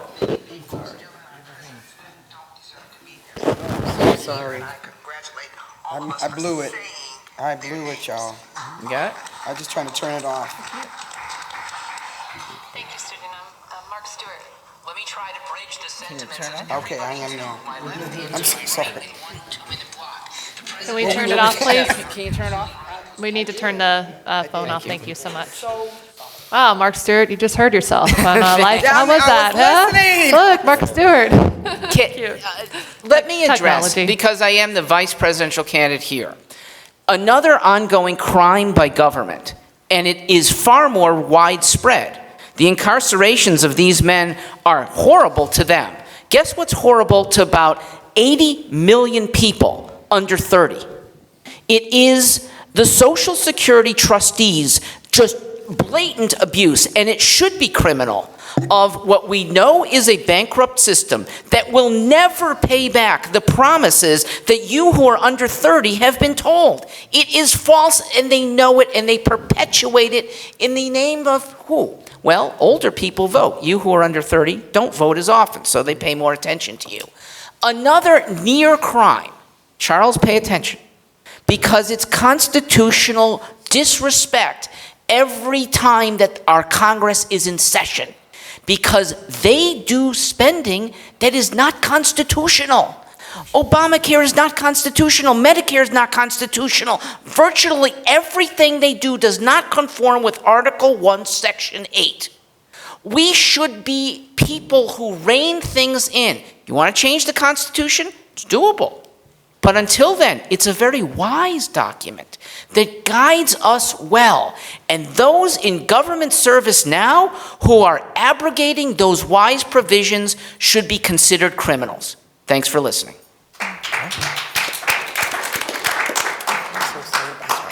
Ben Zion. Yes. Snowden, Assange, Ross Ulbricht, Leonard Peltier, all of these people will receive clemency in the Ben Zion administration. That's an important point that many here have made. Let's look at some other ideas. What are the most populous countries in the world? India, Pakistan, Nigeria, China, Indonesia, Brazil, Bangladesh, Russia. What separates them from the United States? The United States has more people in jail than those countries do. And in the first 100 days of the Ben Zion administration, the prison industrial complex and the for-profit prison system will come to an end, and these kind of situations will not be occurring anymore. Thank you.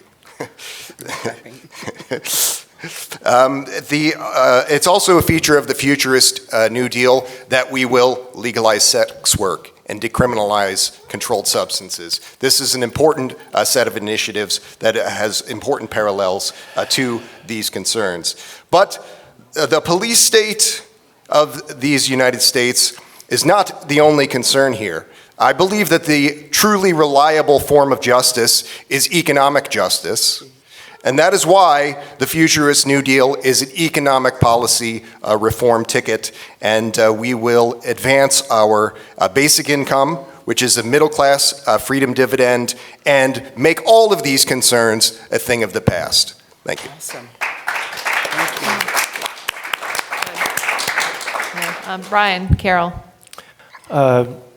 All good points, but looking at it as a bigger picture, we do have military secrets that we want to protect, and we don't want people just willy-nilly selling them off. So a key thing is motive. And I think in the case, we'll take Snowden, his motive was to report to the American people what was going on. And that's an appropriate motive. If somebody else had done a similar thing for money, no, I'm not going to allow that at all. We have a tradition of freedom of the press in our country going back to the John Peter Zenger trial that basically said, you can report anything if it's true. You know, your defense is it true? And today we have many areas where people have been imprisoned because they offended powerful organizations. And that's where we need to step in and say, no, we protect everybody, and especially if it's true, that's your protection. One case right now in San Francisco, David Dalladin, who did the undercover films on Planned Parenthood.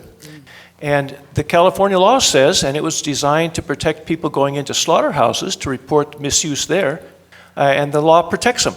They have the right to go in and report on that. And yet, when the same thing was done to Planned Parenthood, David Daleiden and Sandra Merritt were put on trial, and they're facing some very stiff fines. Thank you. Christina, I would like to respond. Oh, please. Go I ahead. want to respond to something that the gentleman from the Constitution Party said, which is the national security argument. Let's put this in some real perspective. The Patriot Act, which I have openly opposed since its inception, has been used about 100 times as often for drugs and sex work as it has been used for anything even tangentially related to terrorism. When you wrap yourself in that, when you take an oath that this is for national security, then there is a burden on you to use it for that and nothing else. And in my view, the United States government failed in that. They pushed the boundaries far past the agreement. The agreement that they made with the American people was that we're going to use this for terrorism, and they did not hold to that at all. So when that side has completely breached that contract, when somebody tries to bring forth that truth, which is what Snowden did, yes, he broke one promise, but after the government had broken a far bigger one, which is why I will absolutely pardon him on my first day. Thank you. Any others? All right, we're going to move on to our fifth question. Arvin, you'll start off with answering this question. And regarding Julian and Manning and Snowden, I do foresee one day candidates being elected on all levels, federal, state, local, sort of candidates that are not beholden to powers that be and big money, but that are beholden to the people. And I foresee those candidates supporting releasing clemency of people who truly should be free and have really done nothing wrong. Just had to, very personal to me. Fifth question, we're going to move on into the world of electoral reform. A world-renowned election law expert and really a mentor and hero to myself, Richard Winger of Ballot Access News, submitted that as a question. And he has been an individual who has testified in well over 300 cases or more to better our election laws throughout the United States. And because of him, our ballot access laws, restrictive ballot access laws, have reduced by over 1/3. His question is, have you ever personally done any political activism to improve the nation's unjust ballot access laws? And you're welcome to elaborate if there's other electoral reform issues as well beyond ballot access. Feel free if that's something you would like to add into that question. But I wanted to recognize Richard Winger of Ballot Access News being a huge supporter and helping reform our electoral system. So respect to him. This is his question. Arvin Bora, please. While on the Libertarian National Committee, and also before, I campaigned tirelessly against current ballot access laws. And I want to illustrate some of the absurdities that we have today. In my home state in Maryland, we have to get thousands of petitions. I believe it's something like 10 or 20,000 petitions. But we actually need to collect more than double that number to get approval. In Maryland, if when you registered to vote, you included your middle name, and then when you signed the ballot, you don't include your middle name because you just don't remember what you wrote, that ballot doesn't count. And there's a whole slew of other kinds of just horrific ballot access abuses. I want to take us back to what ballots used to look like and what I believe they should look like today. They look like a blank sheet of paper. You wrote on your ballot who you were voting for. Now, some of us might say, but people won't know who to vote for. They won't know the names. They'll be checked out. Indifference is the most powerful tool of any authoritarian repressive regime. And the fact that they've created a ballot designed to make us ignorant, designed to make us indifferent, designed to create a world where most people can't name their state senators or congressmen or anything like that, their thing is working. So when it comes to ballot access, here's what I believe. I believe there should be no state ballot. I believe it should be a blank sheet of paper, and you write on that paper who you support. It should be an active, engaged, intelligent, informed process. And if we can get ourselves there, we can absolutely use our own power to set ourselves free in our lifetimes. J.R. Myers. Well, I've in the past lobbied the Montana legislature and the Alaska legislature to try to lower the ballot access requirements for political parties. But most of my work has been in gathering signatures and just in activism of that sort. I helped to get the Libertarian Party on the ballot in Montana initially back in the 80s and then kept it on the ballot as an officer on the executive committee and eventually as the chairman. They were about to disband the party, and I stepped in to be chairman to prevent it from being disbanded back in the 80s, actually.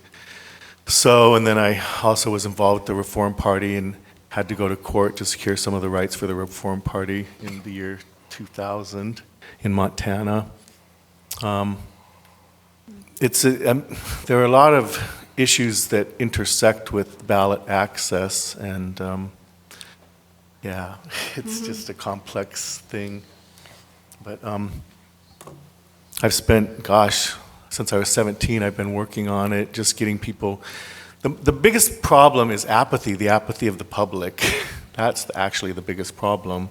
And the media has been complicit in that because they've convinced people that either their voice doesn't matter or that somebody else is going to represent them better. And yeah, so that's about all I have to say on that. Thank you. Well, thank you for your efforts and your work with ballot access. Eric Gerhardt. I have no experience in anything with the ballot access, but we're talking about it now, so today is the first day. And the fact that they can change the requirements during election cycles and even after, it just shouldn't be allowed, because they're just going to raise the bar so that you keep the little people out, the people with the voices and the people with the heart to do the right thing. And the system's been changed like that for decades, and it's going to be an uphill battle to take that power away, because you give them an inch and they take a mile, and they're going to continue to do that on every aspect of every part of the government until we get somebody in office and the people around them that will agree and fight to take it back.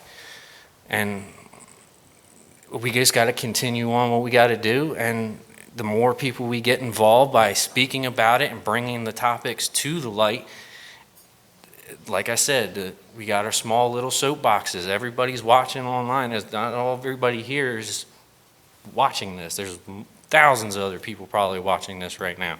And put a little idea in their head, and you don't even know where it will go. And that's the reason why we come up here. It don't matter if we're not going to succeed, because as long as we spark an idea, eventually something's going to come of it. Thank you.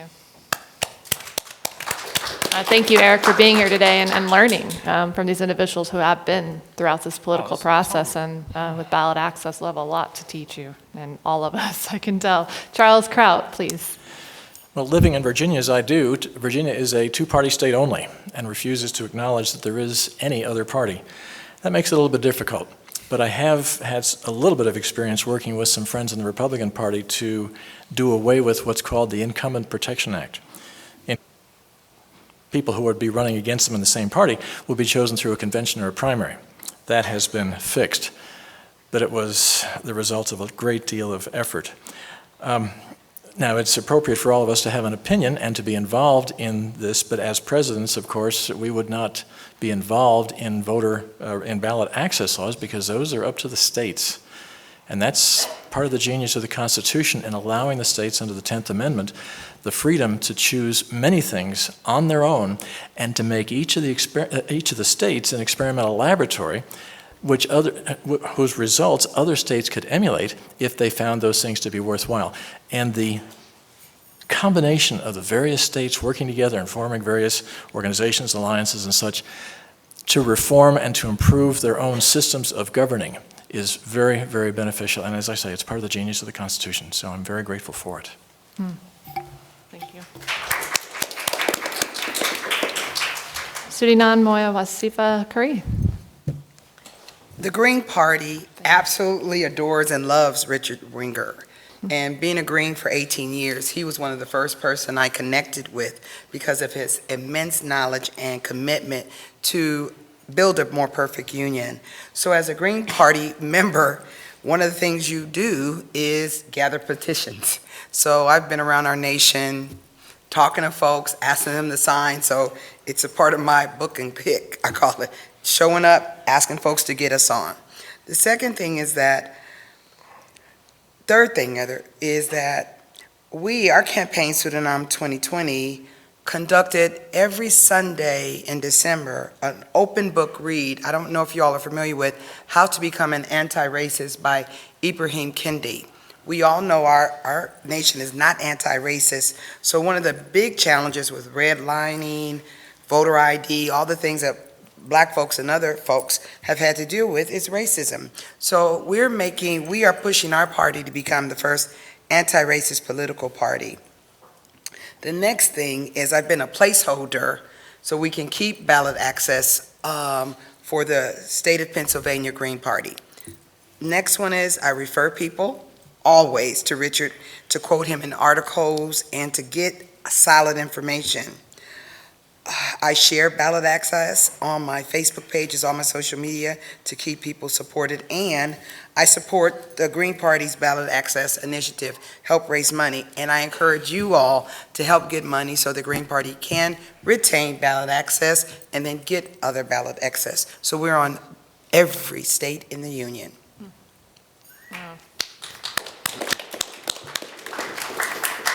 So today Mark is... Stewart. Thank you, sorry. Today is March 4th. Yesterday, March 3rd, Super Tuesday, I was on 2 primary ballots. I am still a Democrat. And I got 2,000 votes in California. Awesome. To their great credit, this is something good coming from the California legislature. The only reason I could be on the ballot this year was because it didn't require signatures or a hefty fee. Now, I was aware of it. Who knows what it'll turn out to, because 35 million people might engender 200 candidates on the ballot. But as Arvin says, so what?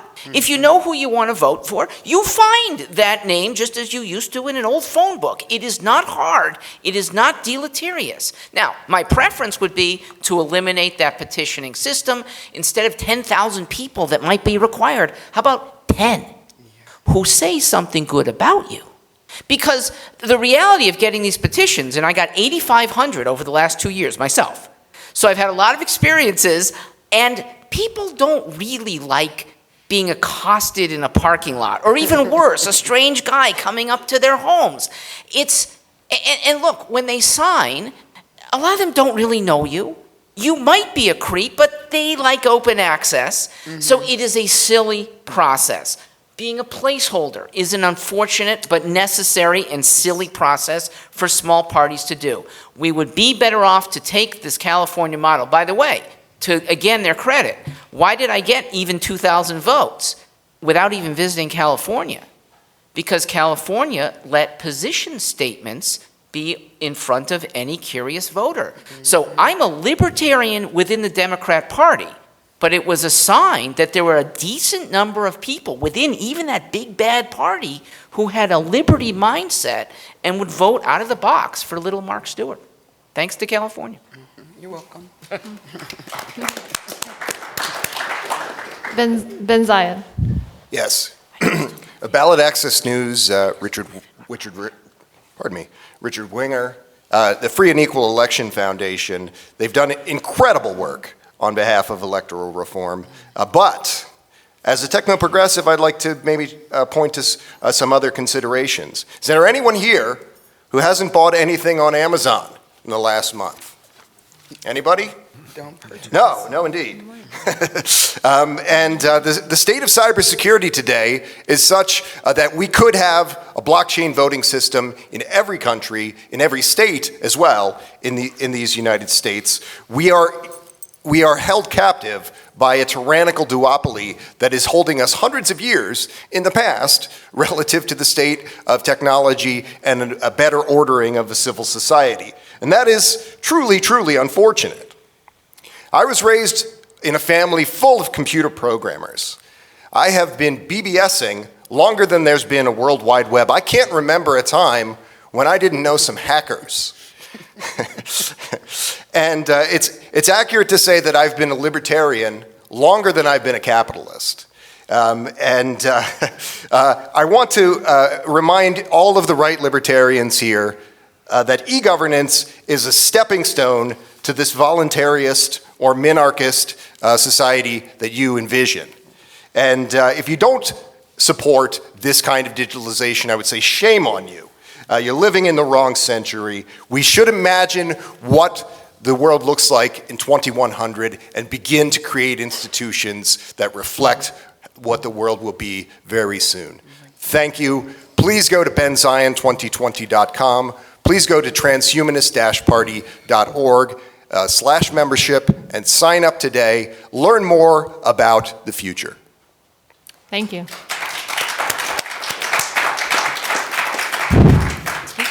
Brian Carroll.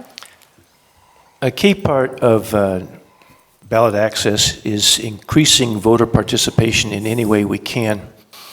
And as a school teacher for over 40 years, I taught over 4,000 students history and civics, and I preached voting.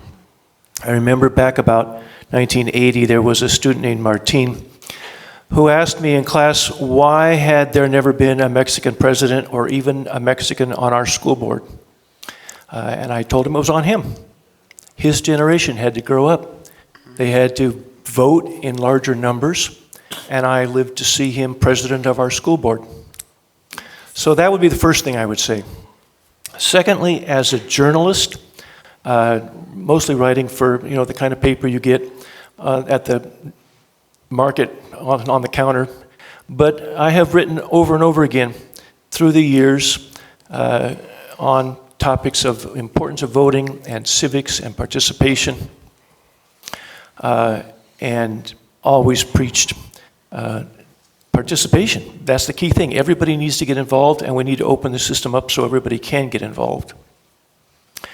Then in 2016, I helped bring the American Solidarity Party to California. I was on the first committee to organize and pass bylaws, and obviously every third party up here is involved in getting better access.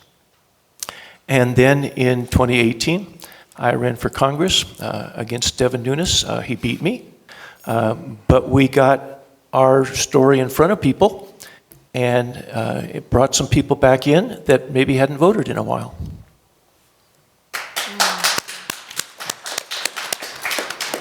Very inspiring. Thank you very much. Dan Biermann. I have to say, a lot of this is kind of irrelevant. It's been said that the president should have so little power that it doesn't matter who he is.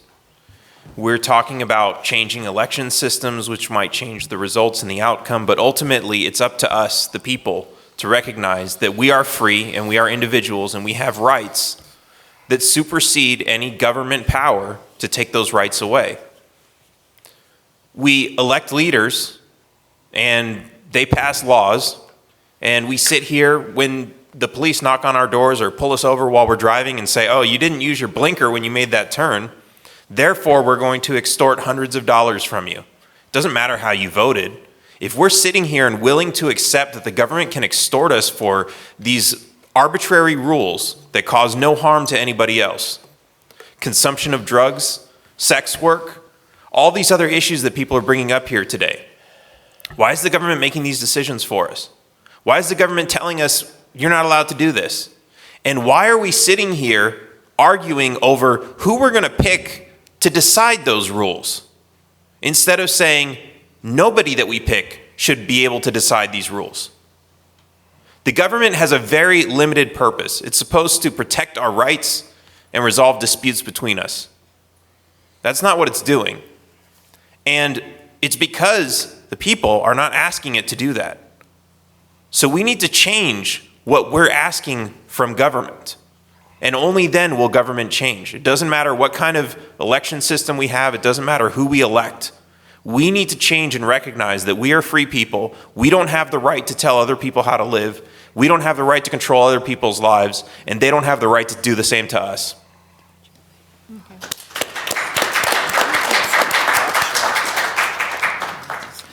Ballot access is a a near and dear topic to me. In 1998, my father, who's here in the audience in the front row here, Jim Tobin, Hey, Chuck. my dad, of Taxpayers United of America, president, founder, he ran for governor as a libertarian candidate. And I saw firsthand what the system did to wrongfully keep a candidate, accountable candidate, off the ballot. I've since seen that happen to many more. I learned that in Illinois, you have to have 25,000 signatures to get on the ballot for governors, a third-party or independent candidate, while it's only 5,000 for Democrats and Republicans. Yes. And on a presidential level, you have to get 800,000 signatures to run as an independent for president. That costs 7 to 10 million, maybe upwards of 20 million if you file last minute. It's only 25,000 signatures, give or take, to run as a Democrat or Republican. These are numbers I've gotten from Richard Winger of Ballot Access Yes. News. So I am so grateful to have all of you, because it really does stem from Ballot Access having organized and gathered millions of signatures to get candidates on ballot across the political spectrum.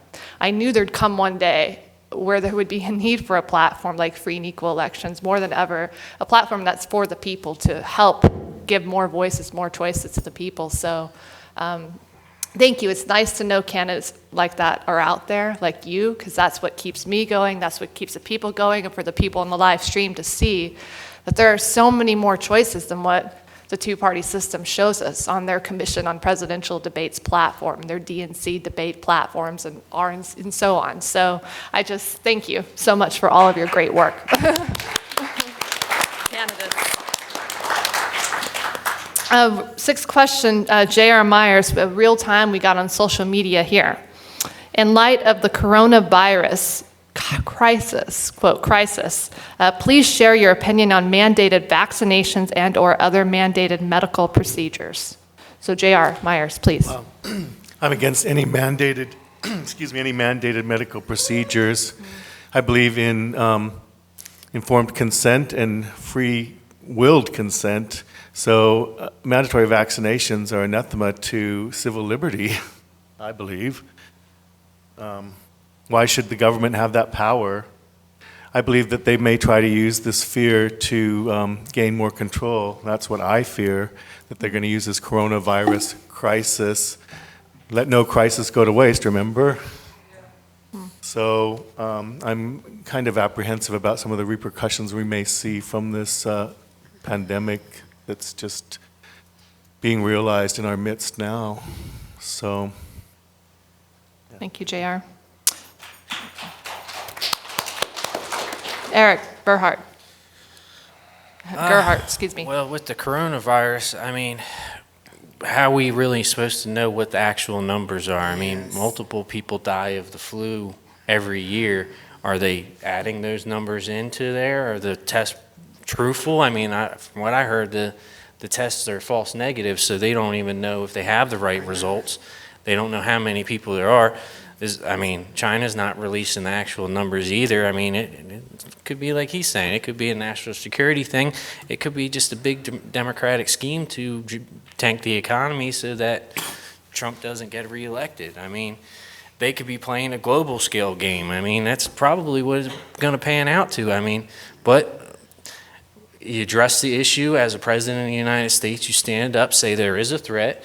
You tell the people to be aware. Wash your hands, perform the proper procedure to keep yourself clean and not infect other people. Keep the threats down. Granted, hopefully there's no great quarantines like they're doing across the seas, because you're never going to lock Americans down, and people are going to move around and do what they need to do. But who says it needs to flare up? With the knowledge that they give you and just being aware, we can handle this ourselves. I mean, the government's not going to step in if something goes haywire completely anyway. I mean, it's going to be 12 months out before they have a vaccine, supposedly. So it's up to us to handle the situation. That's what we're going to do. All right. Thank you. And so do you support mandated vaccines or not? No, you shouldn't have mandated vaccines, because, I mean, it just creates more I'm getting choked up. It doesn't actually stop viruses from coming in. The body has its natural immune system. I mean, that defends against it. You Thank put you. antibodies in through the vaccines that they don't have. But if you get the virus, if it Thank works you. itself out. Thank you. Okay. Charles Kraut. This is a troubling issue for me. I have a very good friend who had a perfectly normal and healthy son who they took to the doctor for his vaccinations and 2 weeks later developed severe autism. This despite the fact that our government insists that there is no danger to vaccinations.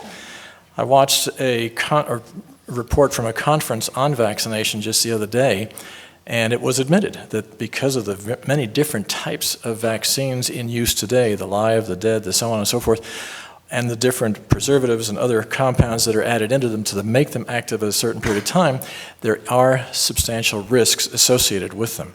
So on that basis, on those two bases, I say that mandated vaccines and such are not appropriate. They're not within the province of government. Now, let's look at the coronavirus or any other thing which is labeled a pandemic. Now that the death rate has been raised on the coronavirus from 2% to 3.5%, this now exceeds SARS in its fatality rate.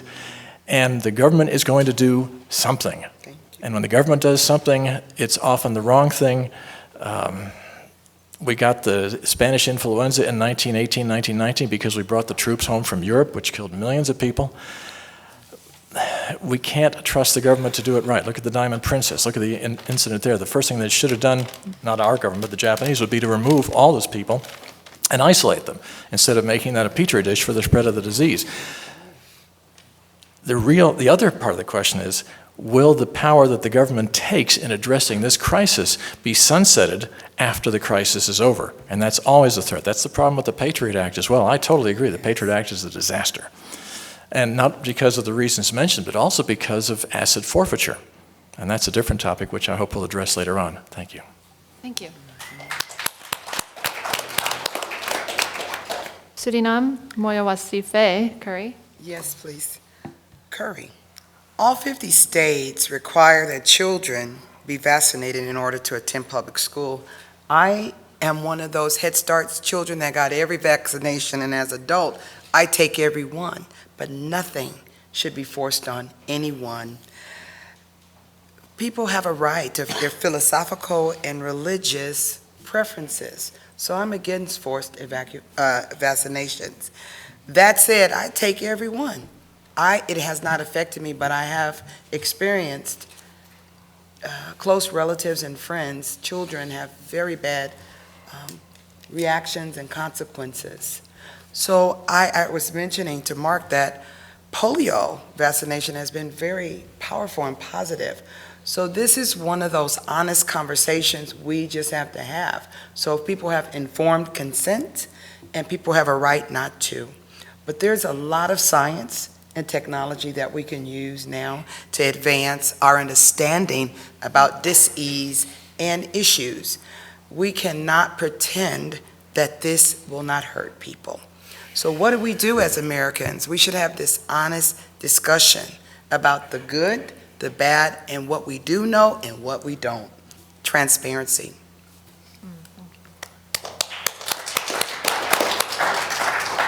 Thank you. Mark Stewart. Ms. Tobin, your question is yet another reason for choice. I am pro-choice for any adult activity that people want to do. And if it's a cloistered situation with maybe kids going to school and parents say, I don't want my kids to maybe be exposed to somebody who hasn't been vaccinated. Public schools can't handle that because they can't handle the variety of opinions. Best argument for choice in schools, yes. I'm part of a party that doesn't allow choice. The leaders of the Democrat Party restrict choice horribly. And you know who it hurts the worst? African Americans.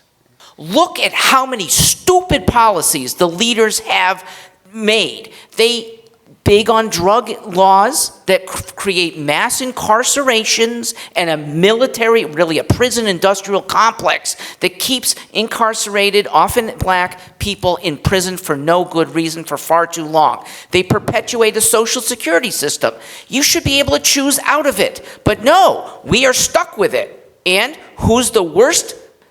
African Americans should be irate. On the whole, they pay in longer and because of life expectancy tables, not taken out as much. If life expectancy for African American males only 67, and you've paid until 65, you're getting ripped off. It is such an injustice, and white liberals don't listen. You know, others that my party unfortunately does, they don't give you choice in labor relations. There shouldn't be a minimum wage. The high minimum wage is what keeps kids, often again black kids, who could use a job more than an extra couple bucks an hour. A job is an opportunity. A job is a stepladder. And Bernie and those leaders won't help kids on the first rung of a ladder that's more important than a few more bucks an hour. Thank you. Ben, Zion. Yes. Well, I disagree with the framing of this question to some degree. I would say Charles Kraut mentioned some comparison to the USA Patriot Act, and some other similar concerns were voiced. Public health is a different matter. You do not want to live in a world without an NIH, without public health standards of this kind. It's not a world where you're going to be living very long. And the United States is the only country in the world that is a developed country that does not have a fully realized public health service. And we've seen a significant drop-off in life expectancy of Americans over the last 3 decades, in part because of this lack of will. And this is owing, to some degree, to folks, when asked this kind of question, standing up here and whistling Dixie about freedom and liberty, and not actually thinking practically about solving grand human challenges. This is why we need the Futurist New Deal's Medicare for All Plus program. It is a program that treats aging as a disease, but more importantly, it's a program that sees that 68,000 people do not die every year because they do not have basic public health needs being met. It's been observed that prior to the Enlightenment era, in the Middle Ages, it was cheaper to buy a human being than it was to buy a horse. And to some degree, we still live in that horse flesh world. We do not value human life, and we craft institutions that devalue human life. And then we praise ourselves for the boldness of criticizing these basic safeguards that keep us healthy and help us live a long time. Longevity for all, Medicare for all plus, benzion.com, the Futurist New Deal. Thank you. Thank you. We'll have to finish everybody responding to questions, and then we can have an extension or rebuttal if we would like. So, I would like to say something. And we'll let everybody finish the question first. All right. And all right. So Brian Carroll, please. I am currently caught up on all my vaccinations. And when I was in Israel and cholera broke out, I went and got my vaccination. And I travel a lot, and I always go see what is on the recommended list before I travel. However, I think we have too many vaccinations forced on kids too young, oftentimes in collection of several different recipes at the same time or too close together, and that is a serious problem. I would trust the system more if we didn't have administrators at the CDC who were heavily invested in the pharmaceutical companies. I think we need to have separation between any administrator and the business that they are administrating or looking over. With the coronavirus, we also have a very different public health problem because 80% of the poor people in our country do not have a single paid day of sick leave. And you're looking at people who are already struggling to make ends meet. They do not have adequate health care in many cases if they're just above the level where they wouldn't have Medicaid. But you're asking them to take a day off from work, go get a $3,500 test to see if they have coronavirus, and then you are asking them to self-quarantine for 2 weeks. They just lost their house.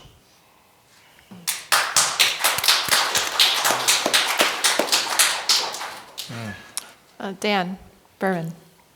So I actually want to add to that. We've got huge issues with cost of living and cost of healthcare in this country, and that's because of the government, the same government that wants to mandate vaccines. So what this means is you look at the cost of healthcare, and it's extremely expensive because while they manufacture drugs in the United States, export them to other countries where they have to sell them for a fraction of the cost because they have much more competition there, like insulin, for example, $100 in the US, $10 in Mexico. It's illegal to import it from Mexico back into the United States. Why is that? You could save 90% if you could purchase what was already manufactured in the United States from another country. They say it's to protect us, but it was manufactured in the United States under the FDA's rules. So is it really that unsafe? And is this the government that's really out to protect us, or are they out to protect pharmaceutical profits? So when they say mandatory vaccines, do we even really need them? Are they just trying to fund pharmaceuticals and put money in their pocket by selling hundreds of millions of vaccines that we don't really need? And here's another issue that's been brought up is with quarantines. Should we have the right to quarantine people who might potentially have a disease that can hurt us? And I say no. Because if you think about it, you can go anywhere in the world, and there are all kinds of dangers, all kinds of things that can hurt you. In some place in the world, you're not worried about people carrying diseases, you're worried about mosquitoes. So do you pass a law requiring that mosquitoes have mandatory injections to prevent a disease from spreading? Or do you put up mosquito nets and do whatever you can to protect yourself from the dangers that there are in the world without having to go through some legislative process?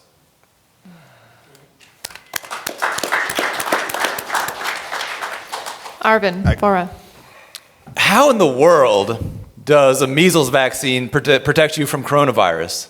What vaccine that exists right now would possibly protect us from this current issue?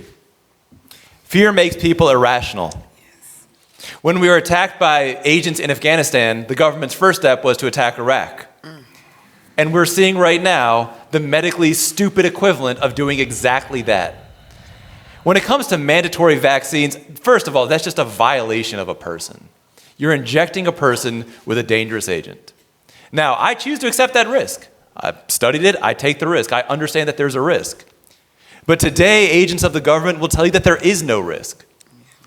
You can look online. There is an organization run by the government, a government agency that's specifically designed to basically pay out when there is a vaccine-related injury.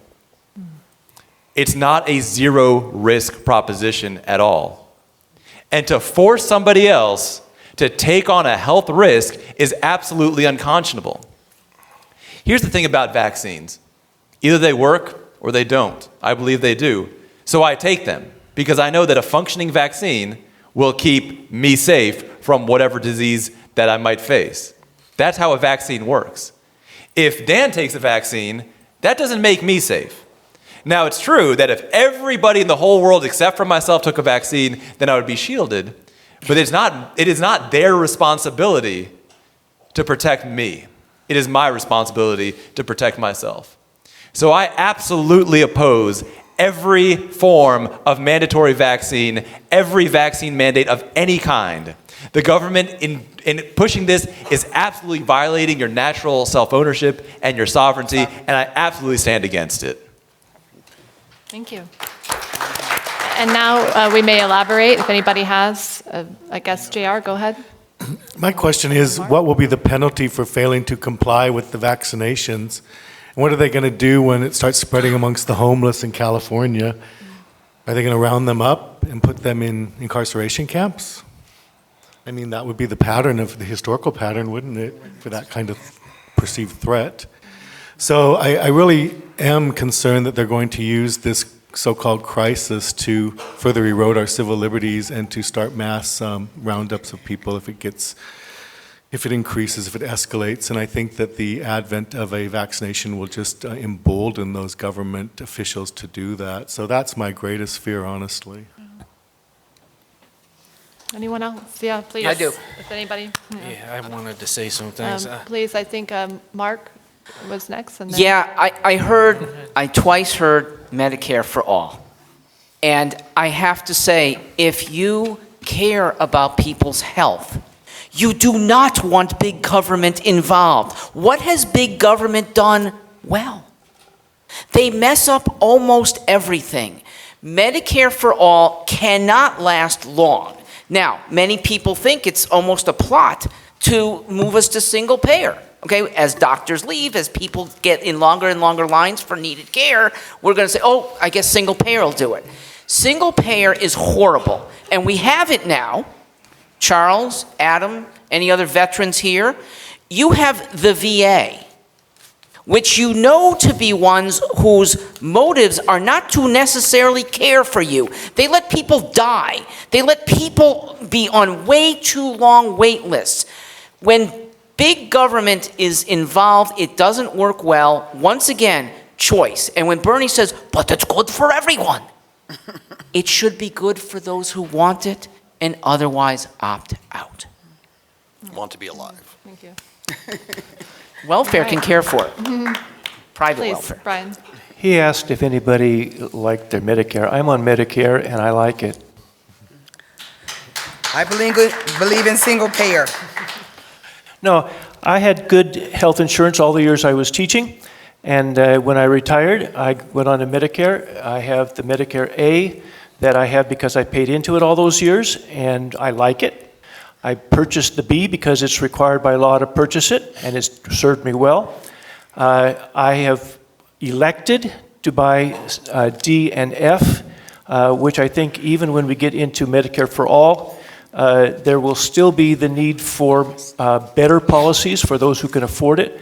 But when we have 80% of the people can't take time off from work, and those are our food service people mostly, Workers. that's public health. Teach. Do you want somebody making your sandwich who's got coronavirus? No, it is public health to take care of all of us at a certain level. But your very good plan, which you funded well, is partly funded would by this younger be- people. Mark, this would be your third rebuttal? Is that allowed? Just your third and final one. Fine. Okay. It's important. You might have paid for what you're getting, but right now, younger people are no way going to get what they have been paying for because they've been supporting a baby boom generation that it cannot pay for itself. Even if we didn't have a Warren or a Sanders boosting us by $90 trillion over 10 years, the current as-we-go policy is going to put people who right now are 25, got some in the audience, by the time you're 55, you're going to be looking at a 65% tax rate to cover all the debts we've incurred. Just make it Medicare for those who want it. If you really trust your government to get you through, and you clearly do, fine. But allowing people to opt out is the epitome of the choice we should have, and it gets us better plans. It gets more possibilities of what is good for that woman who's different from that man, who's different from that person who's not going to be pregnant ever. These should be curtailed, made by individuals and that lovely, spontaneous almost workings of care for what is needed, not what some big government planners force on you. I like to. Suriname, please. We, the Green Party, has a healthcare section of our platform, and we say this statement: we support single-payer, universal health care, and preventative care for all. We believe that healthcare is a human right, not a privilege. It got to be paid for. I agree with you. Our current health system lets tens of thousands of people die every year by not providing adequate care. That's real. The United States is the only industrial nation without a national healthcare system. I happen to have lived abroad for the majority of my adult life, and until the Affordable Act, I struggled, but anytime I'm out of the U.S., I'm doing good. So I must say that no, single payer is a good thing. And I'm glad it exists, and we push it on our platform. I'll post it so folks can read it on the debate page.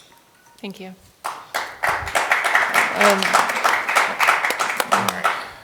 let's have see. one thing I to think say. Dan or Brian, but you were. I thought I said it first. Yeah, I'd like I think to you've just been say my waiting for piece a and while. then Go ahead, you can Eric. finish. He has.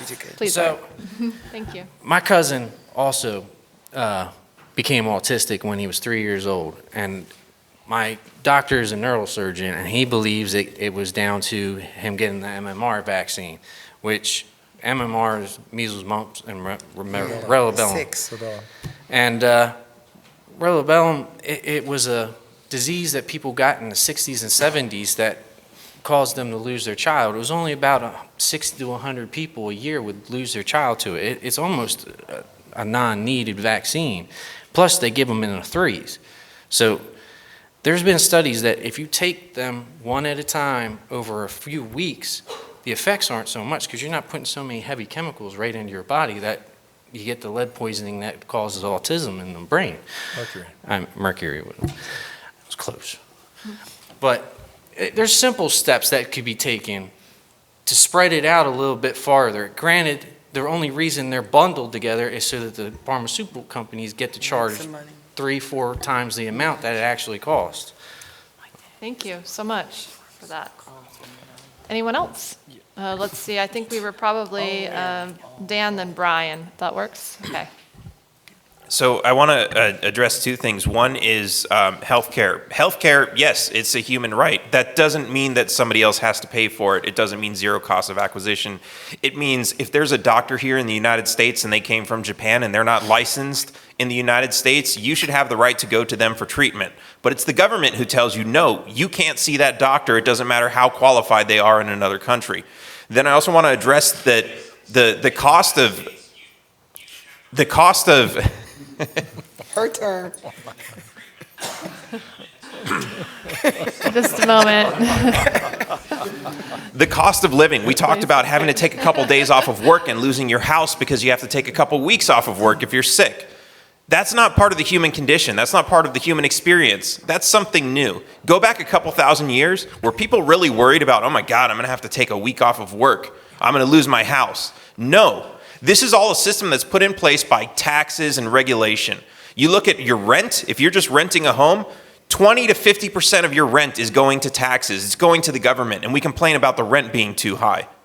This is why we don't have a system. We shouldn't depend on our jobs 24/7 to work so hard, especially when all of these jobs are being replaced by so much automation. We should be working less and afford a higher cost of living.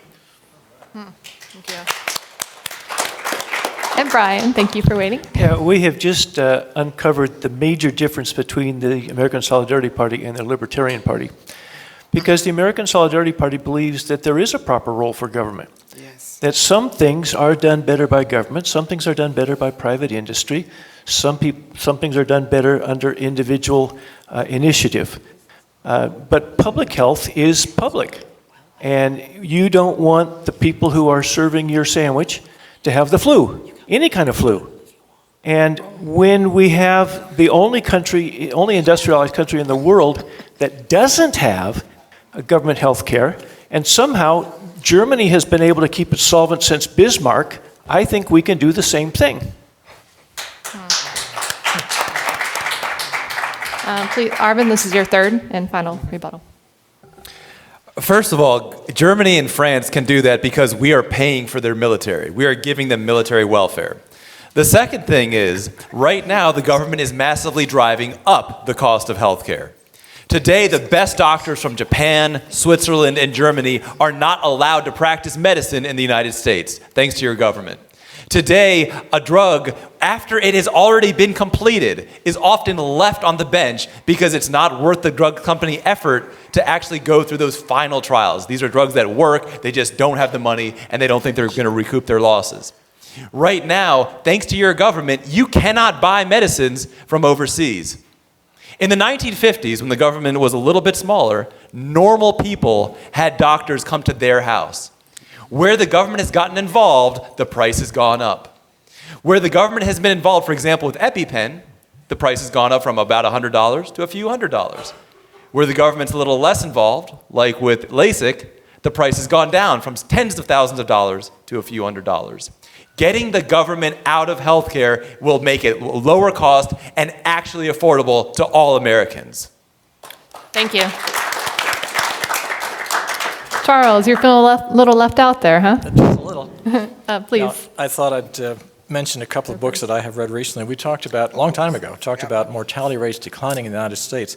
There's an excellent book that came out about a year ago called The Hacking of the American Mind. And it talks about metabolic disorder, which is a new condition which is dramatically shortening lifespan in the United States. And it came about because in the 40s and 50s, the United States has this great discussion about, is sugar better for you than fat? And the sugar lobby won. So we now have millions and millions of Americans suffering from metabolic disorder. The other book is about DDT, and this is a classic example of every government in the world agreeing and being wrong at the same time.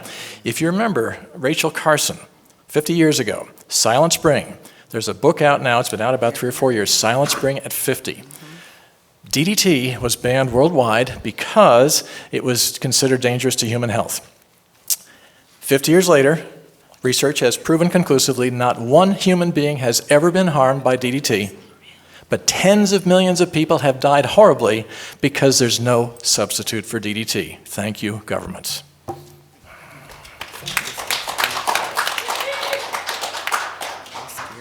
Anyone else? All right. Go ahead, Ben. Thought there might be one more. Please, Ben Zion. Dan, Arvin, we've spoken before. We're friends. But you're pointing out that a few Swiss doctors are not practicing medicine at the highest level. And this is an argument for why 68,000 people in the United States should be dying every year. I mean, there's 2 or 3 people on this stage who seem to be making any arguments at all for what we as a civilization can accomplish. Why are you guys running for president talking about all the things that we could never possibly do? This is something that every developed country in the world has been able to accomplish. And there's not a lot of right libertarian tears in the beer in those countries. This is a product of some serious brainwashing that we think that we cannot have Medicare for all. And the futurist New Deal, Medicare for All Plus, goes well beyond that, using emerging technology to create greater efficiency in those systems and see that no one falls through the cracks. People are dying, folks. This is not a joke. It is not something where we talk about abstractions like freedom and liberty and ignore the real problems at hand. Thank you. All right, well, isn't this beautiful? We have such differences in viewpoints, but everybody respects each other's time and space. Isn't this refreshing? I think it's beautiful. So thank you for your kindness to one another, no matter how diverse your thoughts are. We had a moderator, our moderator in 2016 for our presidential debate was Ed Asner of the Mary Tyler Moore Show, Lou Grant. And his son, Matthew, has been diagnosed with autism. And he has created the Ed Asner Family Center.org. You can go on edasnerfamilycenter.org and support those that have autism. He is a strong advocate against vaccines as well. So very interesting to learn a lot from you. I'll be sure to share this clip with him as well on this question. We're going to go into one more question. I can squeeze it in, and then we'll have closing statements. And I wanted to remind our online audience, our audience here in person, candidates, I mean, if you want to vote for yourself, I won't stop you, but at the conclusion of the debate, we will ask our audience to vote for their favorite candidate on this panel. We're going to do it for both of our debates today, but here, using an alternative voting method known as approval voting. This poll is sponsored by the Center for Election Science. We have Aaron Hamlin somewhere in the audience, or maybe stepped out for a moment, and it's available at freeandequal.org, so you can go on there and vote through approval voting, an alternative voting method, right? Decide which candidate you feel won this round of debates. So going on to our final question, we're going to go with Eric Gerhardt. You're going to start on this one. Are you aware of what blockchain voting is? And do you see it as a valuable tool for reforming our electoral system? Thank you. No, I am not. Like I said before, I believe that having more transparency and fixing the fundamental issues that we have already that we face need to be addressed first before any type of new voting is actually implemented and actually used to be accurate and get the results that everyone intends. Everybody has the great ideas to add something new. When you fix the flaws in the first part and then just try other things, and if it comes out to be better, like we were going to do this new voting here, say the results come out in the favor of that would be beneficial to everyone, then it could be looked into. Thank you very much. Charles Kraut. I'm familiar with blockchains because I, myself and my clients, trade cryptocurrencies.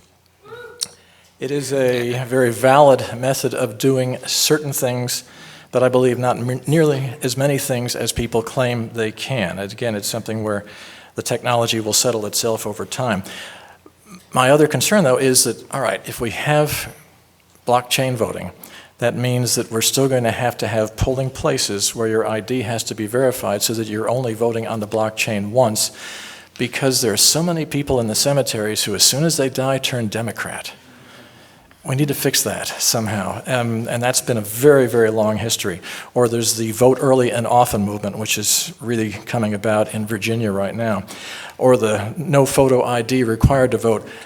It's nice to have the security of the blockchain. That would be a dramatic improvement in the quality of election tallies, but it does not necessarily address, and I'm sure they've got an answer for that over there, not necessarily address the other problem, which is the security of the voting place itself or the means in which the votes take place. In other words, if you haven't been able to physically verify who that person is and then preclude him from voting again in the same election under another name or under some other means, then the blockchain is not going to necessarily provide any additional benefits. And Virginia has just done away with all of that as well. The new law that they just passed says that if somebody votes in your name before you get to the polling place, their vote counts, and yours, when you show up, is only provisional because there's already a valid vote in place, so you've just been robbed of your vote. And I wish that the blockchain could prevent that. I don't know that it can. Thank you. Suriname, Moyawasifafe Curry. Thank you. Blockchain has right now a lot of vulnerabilities. Doesn't mean we should discount it, but let's just be honest about it. With e-voting, it's contextual and structural. Also, source coding is vulnerable. There's a lack of security, someone mentioned. And then infringements. I don't want to dismiss it, but right now I take a step back because of the vulnerability. I just mentioned like 4 or 5 of them, but there's more to come. My first degree is in criminology, so I don't want to dismiss it, but I think we need to keep working on it. Naples, Italy, Switzerland, there's a lot of information going on, but we can solve the problems. But right now I can't step right into it, but I believe we should keep working it to work out the vulnerabilities. I've mentioned 2, 4, 5 of them, but there's a few more. Thank you, Suriname. Mark, Stewart. I'm a Bitcoin guy. I am an Airbnb guy. I'm a SurveyMonkey guy. And what I know of blockchain, it is an improvement. I'd like to talk about an even bigger improvement to our electoral system. It would be the destruction of the 2 old parties only. That a lifting of all the other parties you see represented here as major, because our thoughts are just as good. Our energy level is probably even better than Joe Biden's. Our accomplishments, published authors, farmers, all the stuff that you guys have done are probably far more worthy than what your average elected congressperson has. What's the congressperson who served 20 years done? Compromised, twisted, maybe taken money from outsiders, certainly taken money for just public speaking when they don't really worth anything except to bribe you. Elevation inside the traditional 2-party system is based somewhat on selling out the rest of us. Yeah. And oh yeah, when there's compromise, there's bipartisanship. You know what that means? Democrats and Republicans have sold us out. And the biggest interest can take the most advantage of that. Greens, libertarians, transhumanists, constitutional party members, they're more principled to be sellouts. They're not going to do that because that's what we have going for us. And it makes a better vote, even if it's not yet a winning vote. But let me tell you where it would win. at the state legislative level and even at the congressional level. Their party is not as big of a deal. Please encourage your reps or your average citizens, the mom who's raised 3 good kids well. She should be in Congress compared to your average representative in Congress now. Thank you very much. StewartForLiberty.com. Ben Zion. Yes. Well, you're hearing a lot of folks. Mark has pointed out that we have a two-party system that is deeply invested in voter suppression. A blockchain voting across the United States solves many of those problems. This is a point that seems to be ignored. I'm hearing an awful lot of people who say out of one side of their mouth on this stage that they are against voter suppression, and then they're all echoing Republican voter suppression talking points and Democratic voter suppression talking points. We need to be a little bit better, aim a little bit higher, and the futurist New Deal for America and a blockchain voting system. We've had some incredible successes with our organization internally, but this is not the only people who have embarked upon this project. The entire government of Estonia has operated a blockchain voting system successfully for 12 years. And they started to invest in that infrastructure in the early 1990s, when other people were not even considering these prospects, and they've been able to operate this. This is something that everyone in the world can be doing. We just have to have the political will and not fool ourselves into thinking that technology cannot possibly do what we do in every other sector except for public policy. Thank you. Brian, Carroll. I'm open to adding technology to our voting system, but I think that the most important thing we can do is go back to paper ballots that can be traced. The other areas where we can be working on improving our elections, there is systematic suppression. I think it was North Dakota that recently said you couldn't vote if you didn't have a mailing address, a physical mailing address. You couldn't vote with a post office box or anything. And that specifically is targeted against those who live on reservations where they don't have addresses. You know, we need to get rid of those kinds of things that are ruling a lot of people out from voting. I think we can go to clustering congressional districts, you know, put 3 together and have 3 candidates and elect, or 3 positions, and if you have 20 candidates, at least a minor party is going to have 1 of the 3 if they can get up to a certain threshold. So there's a lot of different kinds of things we can do, and technology is a part of it, but I sure like paper ballots. Thank you. Dan Biermann. So blockchain is an interesting buzzword that everyone loves, but what does it really mean, and how would it affect a voting system? With a blockchain, you could still have somebody register multiple votes unless you have a system in place to check that. With blockchain voting, if you walk into a voting booth and you press Libertarian and the machine registers Democrat instead, how would anybody ever know? So this is where the paper ballot comes in, but paper is, of course, really difficult to count. There's a solution to that. When you register on a voting machine, it gives you a digitally signed piece of information that you can save in your phone, and you can go verify it later on. It's the equivalent of a paper ballot, but using blockchain. So blockchain alone, it's just a buzzword. It's just a single piece of technology. It's not the solution to everything, but it can be incorporated into a much bigger system. But even more important than all of this, I want to go back to the same thing I've said a few times during this debate. Why would anyone want to rig an election? Why? Just so that they can say, oh, I was elected, I'm the person who gets to sit in the chair. No, it's because they want power that they shouldn't have.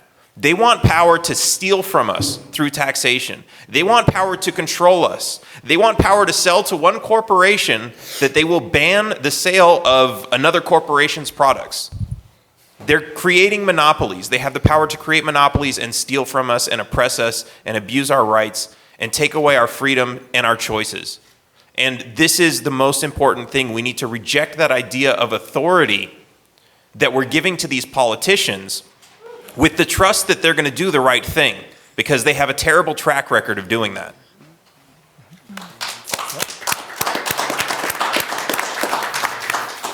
Well said. Arvin Bora. I first want to address something really quick that Ben said. We're not talking about a few Swiss doctors, Ben. We're talking about thousands of doctors from many different countries. We're talking about lower cost drugs re-imported from many different countries. We're talking about making things that right now are only available to the ultra rich available to everybody. So it's not a very small thing we're talking about when we talk about opening medical borders. But when it comes to blockchain, one of the greatest applications that I can see for it is through voter referendums. Voter referendums have helped rewrite the political map. They have been what has allowed us to legalize marijuana and now legalize even mushrooms in different areas. It's allowing us to scale back the war on drugs, one of the most heinous and evil actions in human history. To lock somebody up in a cage because they are struggling with a sickness is barbaric in the extreme. Yes. And thanks to voter referendums, we've been able to scale that back. And that's what I want to see more of. And so blockchain technology, it's not going to fix the problems. And Dan's right. We do need government to be so small that it can no longer sell any special favors to anybody. That's how you get corruption out of government. But blockchain has the ability to increase our ability to vote directly through voter referendums. So what I'd like to see us work on are ways that we can have the will of the people more accurately represented. At the state level, that is going to be through repealing laws, through voter referendums, through ending heinous things like the war on drugs through voter referendums, to getting rid of unnecessary, bizarre property taxes through voter referendums, to ending civil asset forfeiture through voter referendums. And if blockchain can help that, I absolutely support it.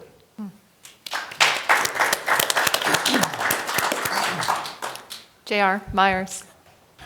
Well, honestly, I'm not that familiar with blockchain, so I understand the basics of it, so it could be helpful. I'm all for utilizing technology to advance our electoral system, but we still have to have the paper ballots. I agree with that as well. So maybe a merger or a marriage between the old technologies and the new. I don't know, maybe that's ignorant because I don't understand the blockchain technology, but something about the paper ballots just seems so Real. essential. So I really am loath to give them up.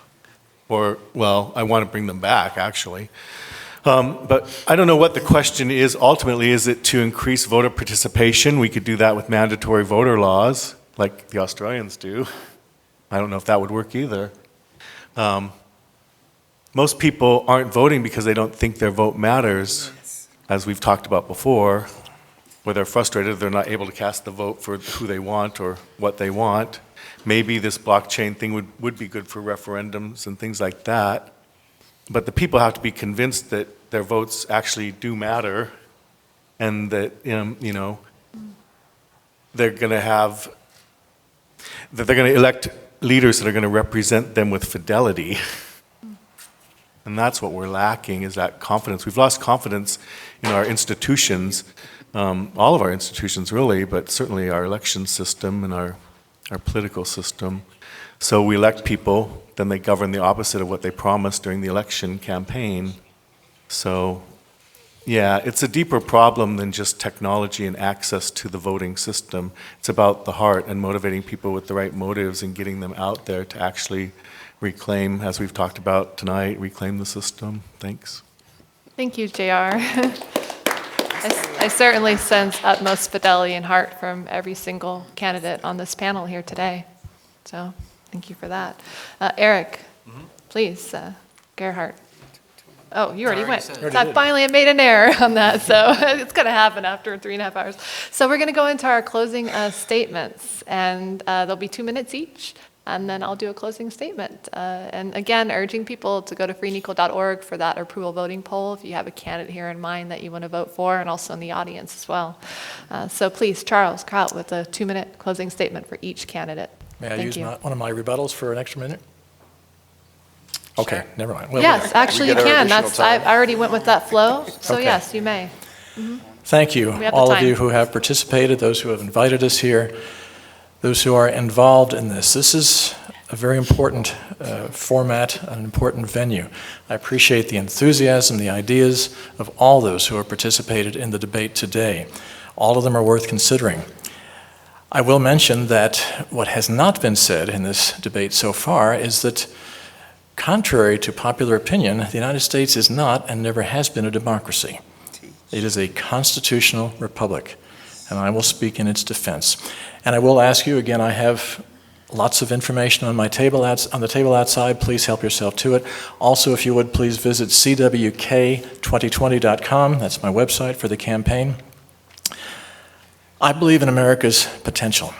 I believe that our Constitution made possible the greatest, freest nation in the history of mankind.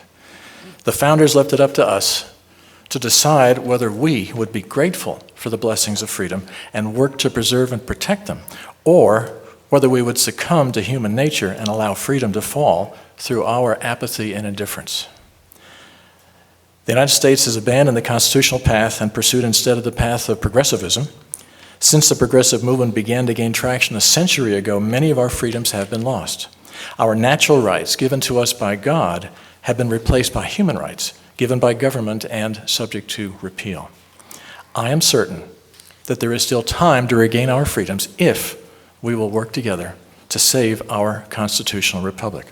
For this to happen, all Americans must become better educated in the principles embodied in the Declaration of Independence and in the Constitution, as well as those underlying those documents. We must rediscover our faith in God.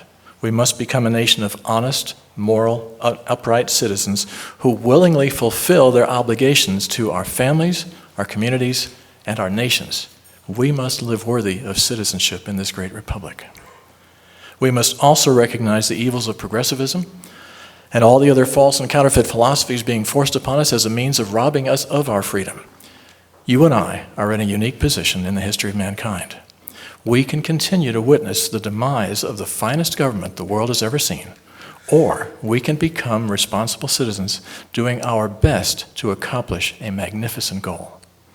If we fail, or if we do not try, what will you tell your children and grandchildren when they ask you what it used to be like to be free? Thank you.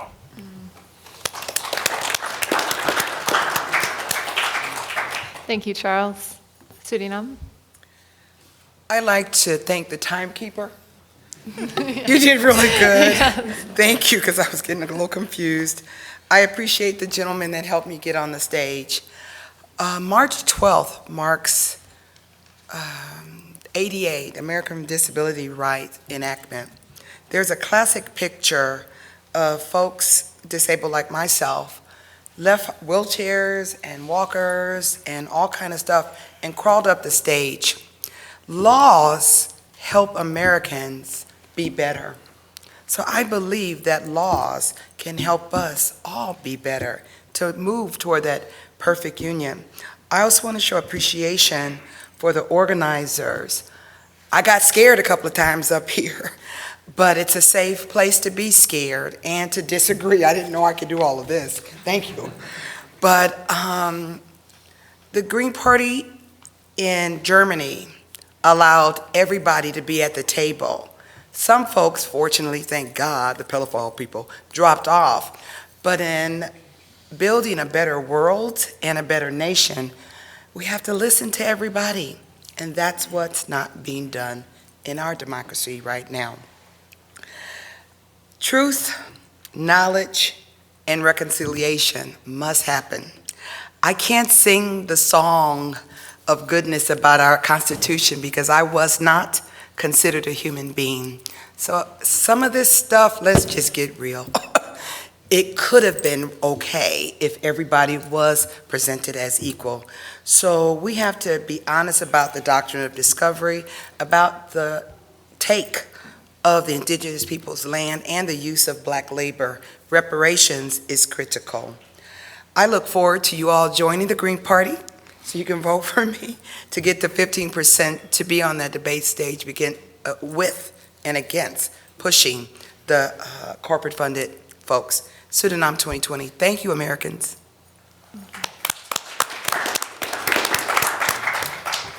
Mark, Stewart. I especially want to address progressives. because I want progressives to realize that every policy that you would like to see is done better by libertarians and conservatives. And on domestic policy, I equate the two. I am pro-gay marriage, in part because I want the government out of the marriage business. I am pro-choice on letting people go to the schools that they want. The government is in the way. I am pro-environment. But the best way to protect the environment is not, as Elizabeth Warren says, go big. When the government can't go big very well, it's to go small. Let small towns, which know what rivers get blocked up, what kind of emissions can handle the groundwater, what farms do. Small is more effective. And libertarians are more attuned to small. I am hopeful. So why am I still a Democrat? Because the Democrats need the most help. And I'd like to see a whole lot of us campaigning wherever possible within big parties to break them up and have our own parties show the good people. Among the good people that if I were VP, I would want on my staff, Camille Foster, Nick Gillespie, Brandon Straka, Michelle Malkin, Larry Elder, Walter Williams, Veronique DeRougy. These are principal people in every one of your conventions. Green in Detroit, in St. Louis, Constitution, in Austin, Libertarians. You guys should break out of that convention with a massive number of people who would be in charge of doing government better, whether that's expanding it or, as most of you'd like to see, condensing it. Let the Americans see that. That's what little parties can do far better than the Democrats or the Republicans.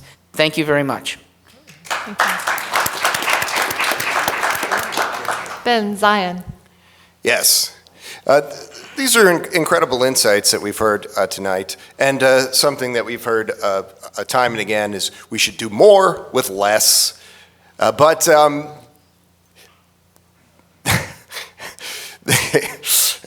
the future belongs to those who see it coming. I don't hear policy initiatives attached to these ideas of whistling about, dog whistling about freedom and liberty. The Futurist New Deal was designed to help all of us survive and thrive throughout the 21st century. And blockchain governance itself would advance that functioning, representative governance in a real way. The world has never really seen that sort of sophistication, and we can do it with ease. There's so many things that we could do. We have to think in terms of policy initiatives and not talk about the things that we don't want in a worst case scenario. I turned 40 years old a few weeks back, and I still have 4 natural grandparents living. Needless to say, they're not young people. The grandfather that I actually knew, he wasn't biologically related to me, and he died 5 years ago, and it happened very quickly. I'd like you to take a moment, if you would, and close your eyes and think about an idea of everyone on earth living just as long and as healthily as they might ever want to. All of us have felt these losses, and for each passing generation, it's not just being unable to say goodbye. It's all of the new ideas and all of the excellent undertakings that those folks would have gone on to do. The United States Transhumanist Party is here to tell you that that is not always going to be the case, this loss. Now, we've been here for a while, and we're going to be here for a little bit longer, so I won't get into the weeds talking about emerging biotechnology breakthroughs. But I will say again, in the next 8 years, during a Ben Zion administration, aging will be treated as a disease. Everyone will be receiving health care. 68,000 people a year will not die without public health. Do I get my additional 2 minutes? You have an additional minute. Yes. It'll be off. Can we turn that off, please? Yeah, it just Entirely? hit the wrong thing. Can't turn it off. Yeah, it will. Listen Could to you help, that, Mark? that's Can good. you turn that off? Thank you. I hit the wrong button. Excuse me. Go ahead, Ben. Yes. Take another full minute. My friend Gennady Stolyarov, he wrote a book. It's called Death is Wrong. I suggest that you read it. Death is Wrong. 110,000 people die every day because of what will be in the course of a Ben Zion administration, preventable conditions of aging. And we can go beyond the 20th century ideas expressed on this panel and go beyond the 20th century methods of medicine as well. And we can put an end to death by being a little bit smarter, by using advanced technology, by putting on the big boy pants and using all of the new things that we have to build a better world, and not bickering about what we can't do and talking forever. The United States, we sent people to the moon. And all of the years before, people said we could never do such a thing, and we did it. And we did it. We touched the face of God. We're going to do it again. The Futurist New Deal is a path to surviving and thriving in the 21st century. Please go to benzion2020.com. Please visit transhumanist-party.org, and thank you for your support. Thank you.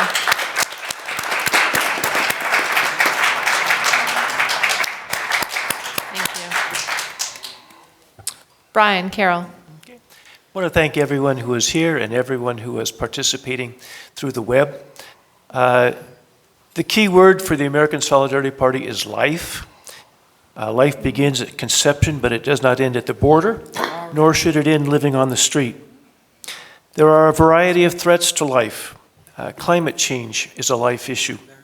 Aggressive militarism is a life issue. The American Solidarity Party values justice. Racial justice, economic justice, environmental justice.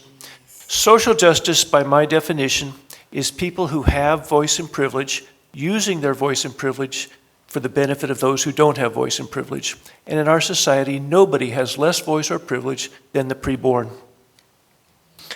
Justice only exists where laws are just, and justice never allows a few people to be privileged to the detriment of others. Justice does not benefit some while putting others in misery.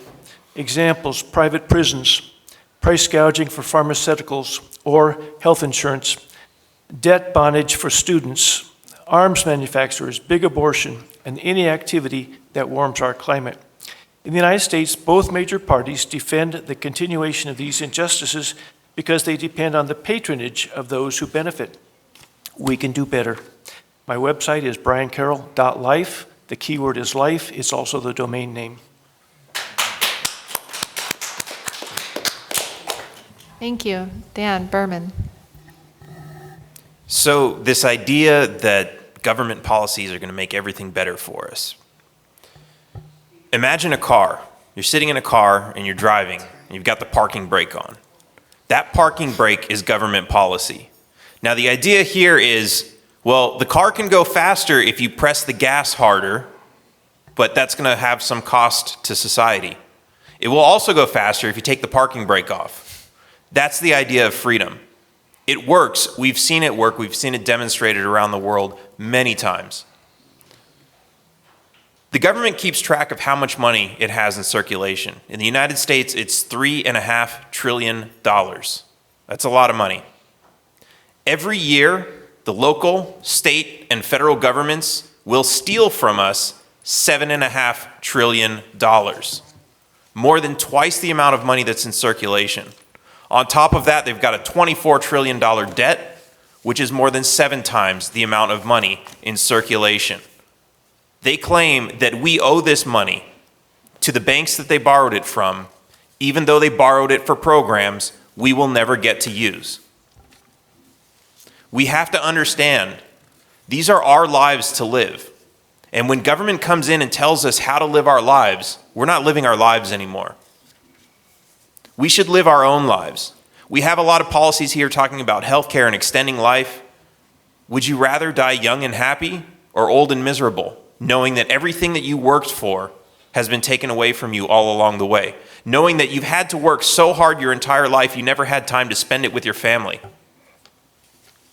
We have to consider that this is what freedom is really about. We have to go back to the idea that in a free world, we are free to live our lives without government interference.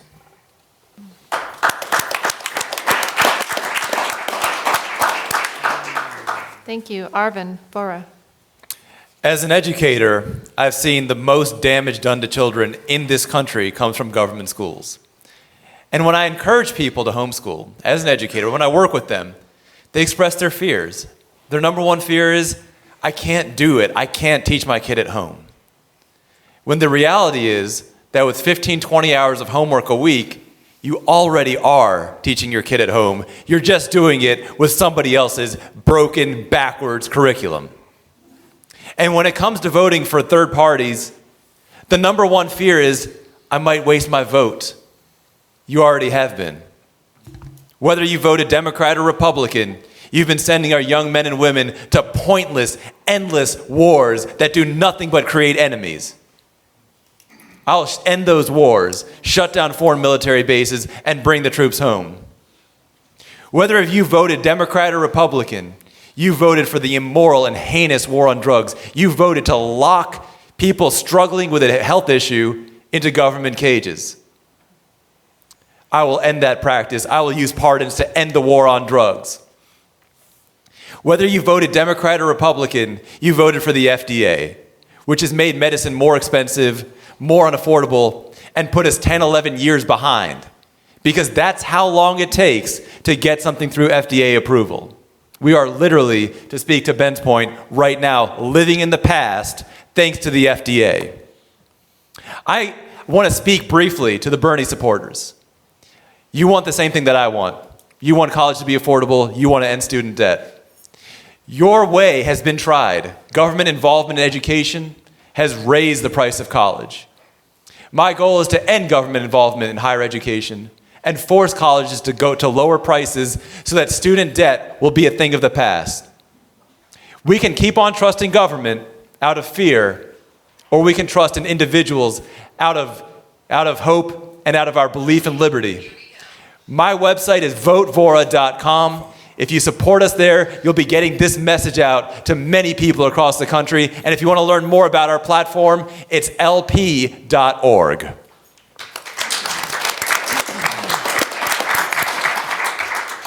Thank you, Arvin. J.R. Myers.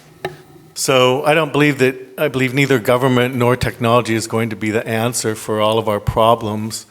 I think it's the height of hubris to believe that we can conquer death through technology. For the scriptures do say it's appointed unto man once to die, and I do believe that to be true.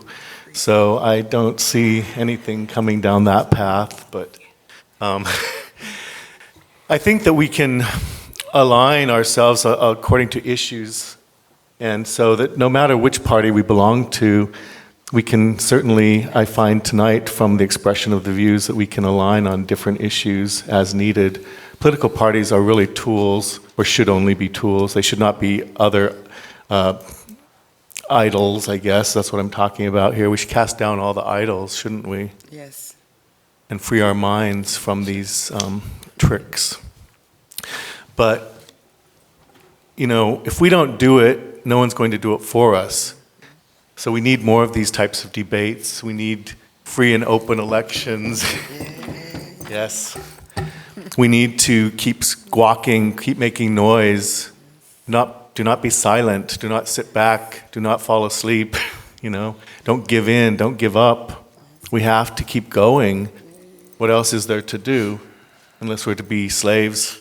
You know, I say, I don't want to be a slave. I will never be a slave. I will keep fighting. I will keep speaking out. After all, our strongest weapon is our voice.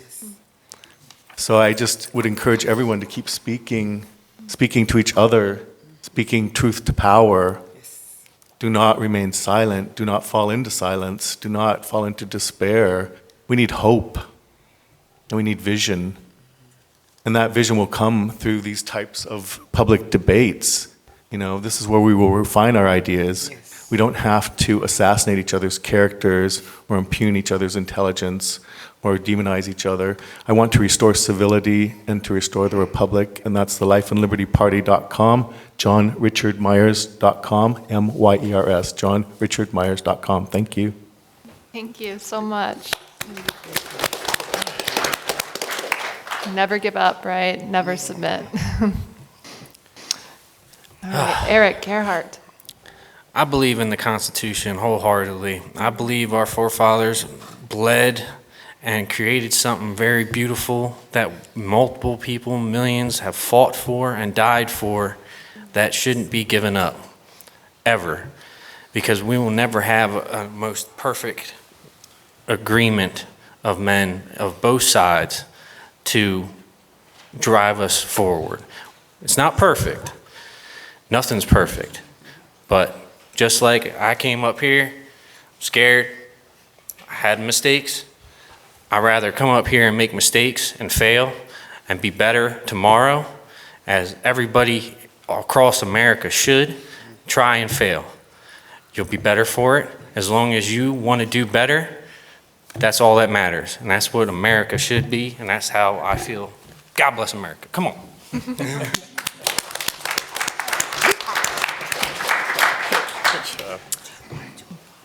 Well, thank you. What an honor to have all of you here today in this room. And first and foremost, I want to thank the Free and Equal Elections team all out there. Please.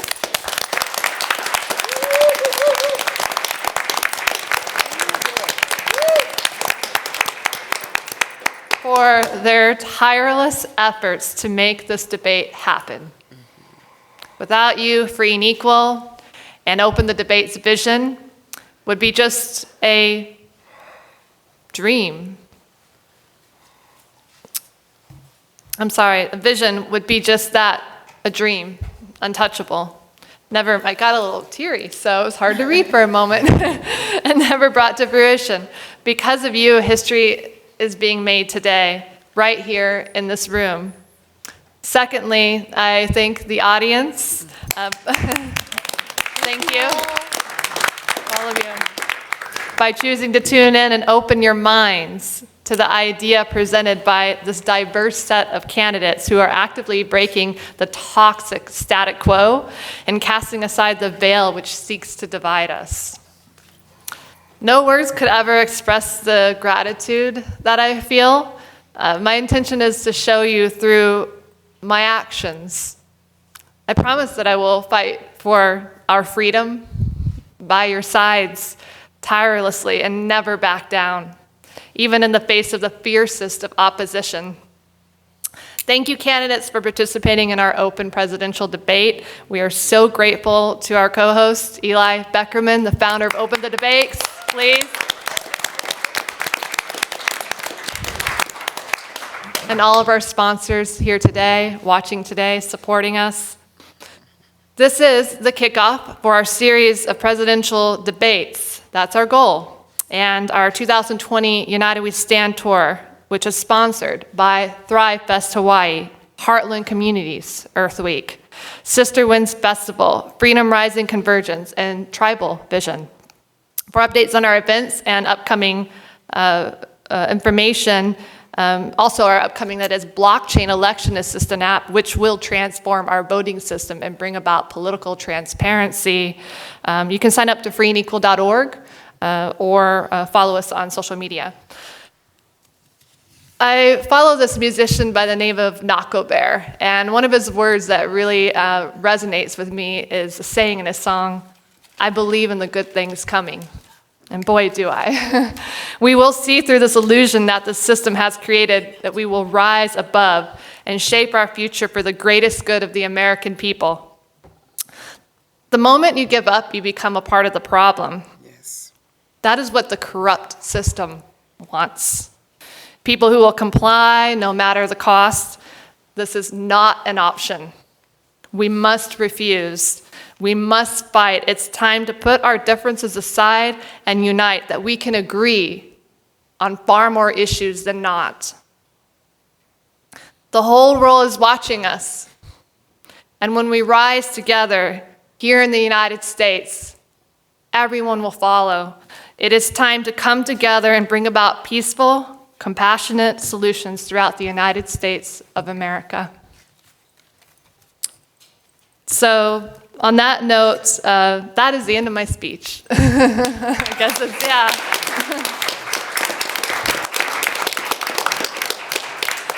Following the second debate tonight that we have from 6:30 to 10, there will be an after party at Kitty O'Shea's Irish Pub and Restaurant downstairs here at the Hilton, so you're all welcome to go there. We'll have some live music from Dakota Mucky, one of our United We Stand artists, Josiah Helland. And so that'll be beautiful, and we invite you to come down there and let the networking and conversations continue. The approval voting poll, please go to freeandequal.org. I've been told the approval voting poll is there. I've been kind of doing that in the debate and making sure it's a lot going on, but go there and vote for your favorite candidate or your favorite candidates, because you can actually vote for multiple ones under approval voting. And those votes count up, and the one that's count together, and the highest one wins. So please go to freeandequal.org and be a part of that approval voting poll that's sponsored by Center for Election Science. Thanks for your support. Finally, a heartfelt request. If you want to see more debates, you want to see this evolve into a tour, have I turned down big money? Yes, over and over and over and over again, because this movement is not for sale. And sure, it has been, right? Thank you. It is not for sale. And so if you're able to help support this debate, we've had a lot of, as it can be, in Chicago, unexpected costs that have hit us, but we're here. The debate has happened. I think the candidates that have personally, and their donors, and individuals of various parties that have helped to support this debate, if you as an individual can give 100, 200, a couple, or even more, that'll help us really cross the finish line and roll into a flow of a debate tour. So for all of our individuals out there on freeandequal.org, I tell you that, again, the people-powered movement, we cannot do this without you. We want to and plan to evolve this into a presidential tour, potentially collaborating with our United We Stand tour, of which the final stop will present. That is, the final stop of the United We Stand tour will present our presidential debate, which is where we will launch our blockchain election assistant app. Thank you.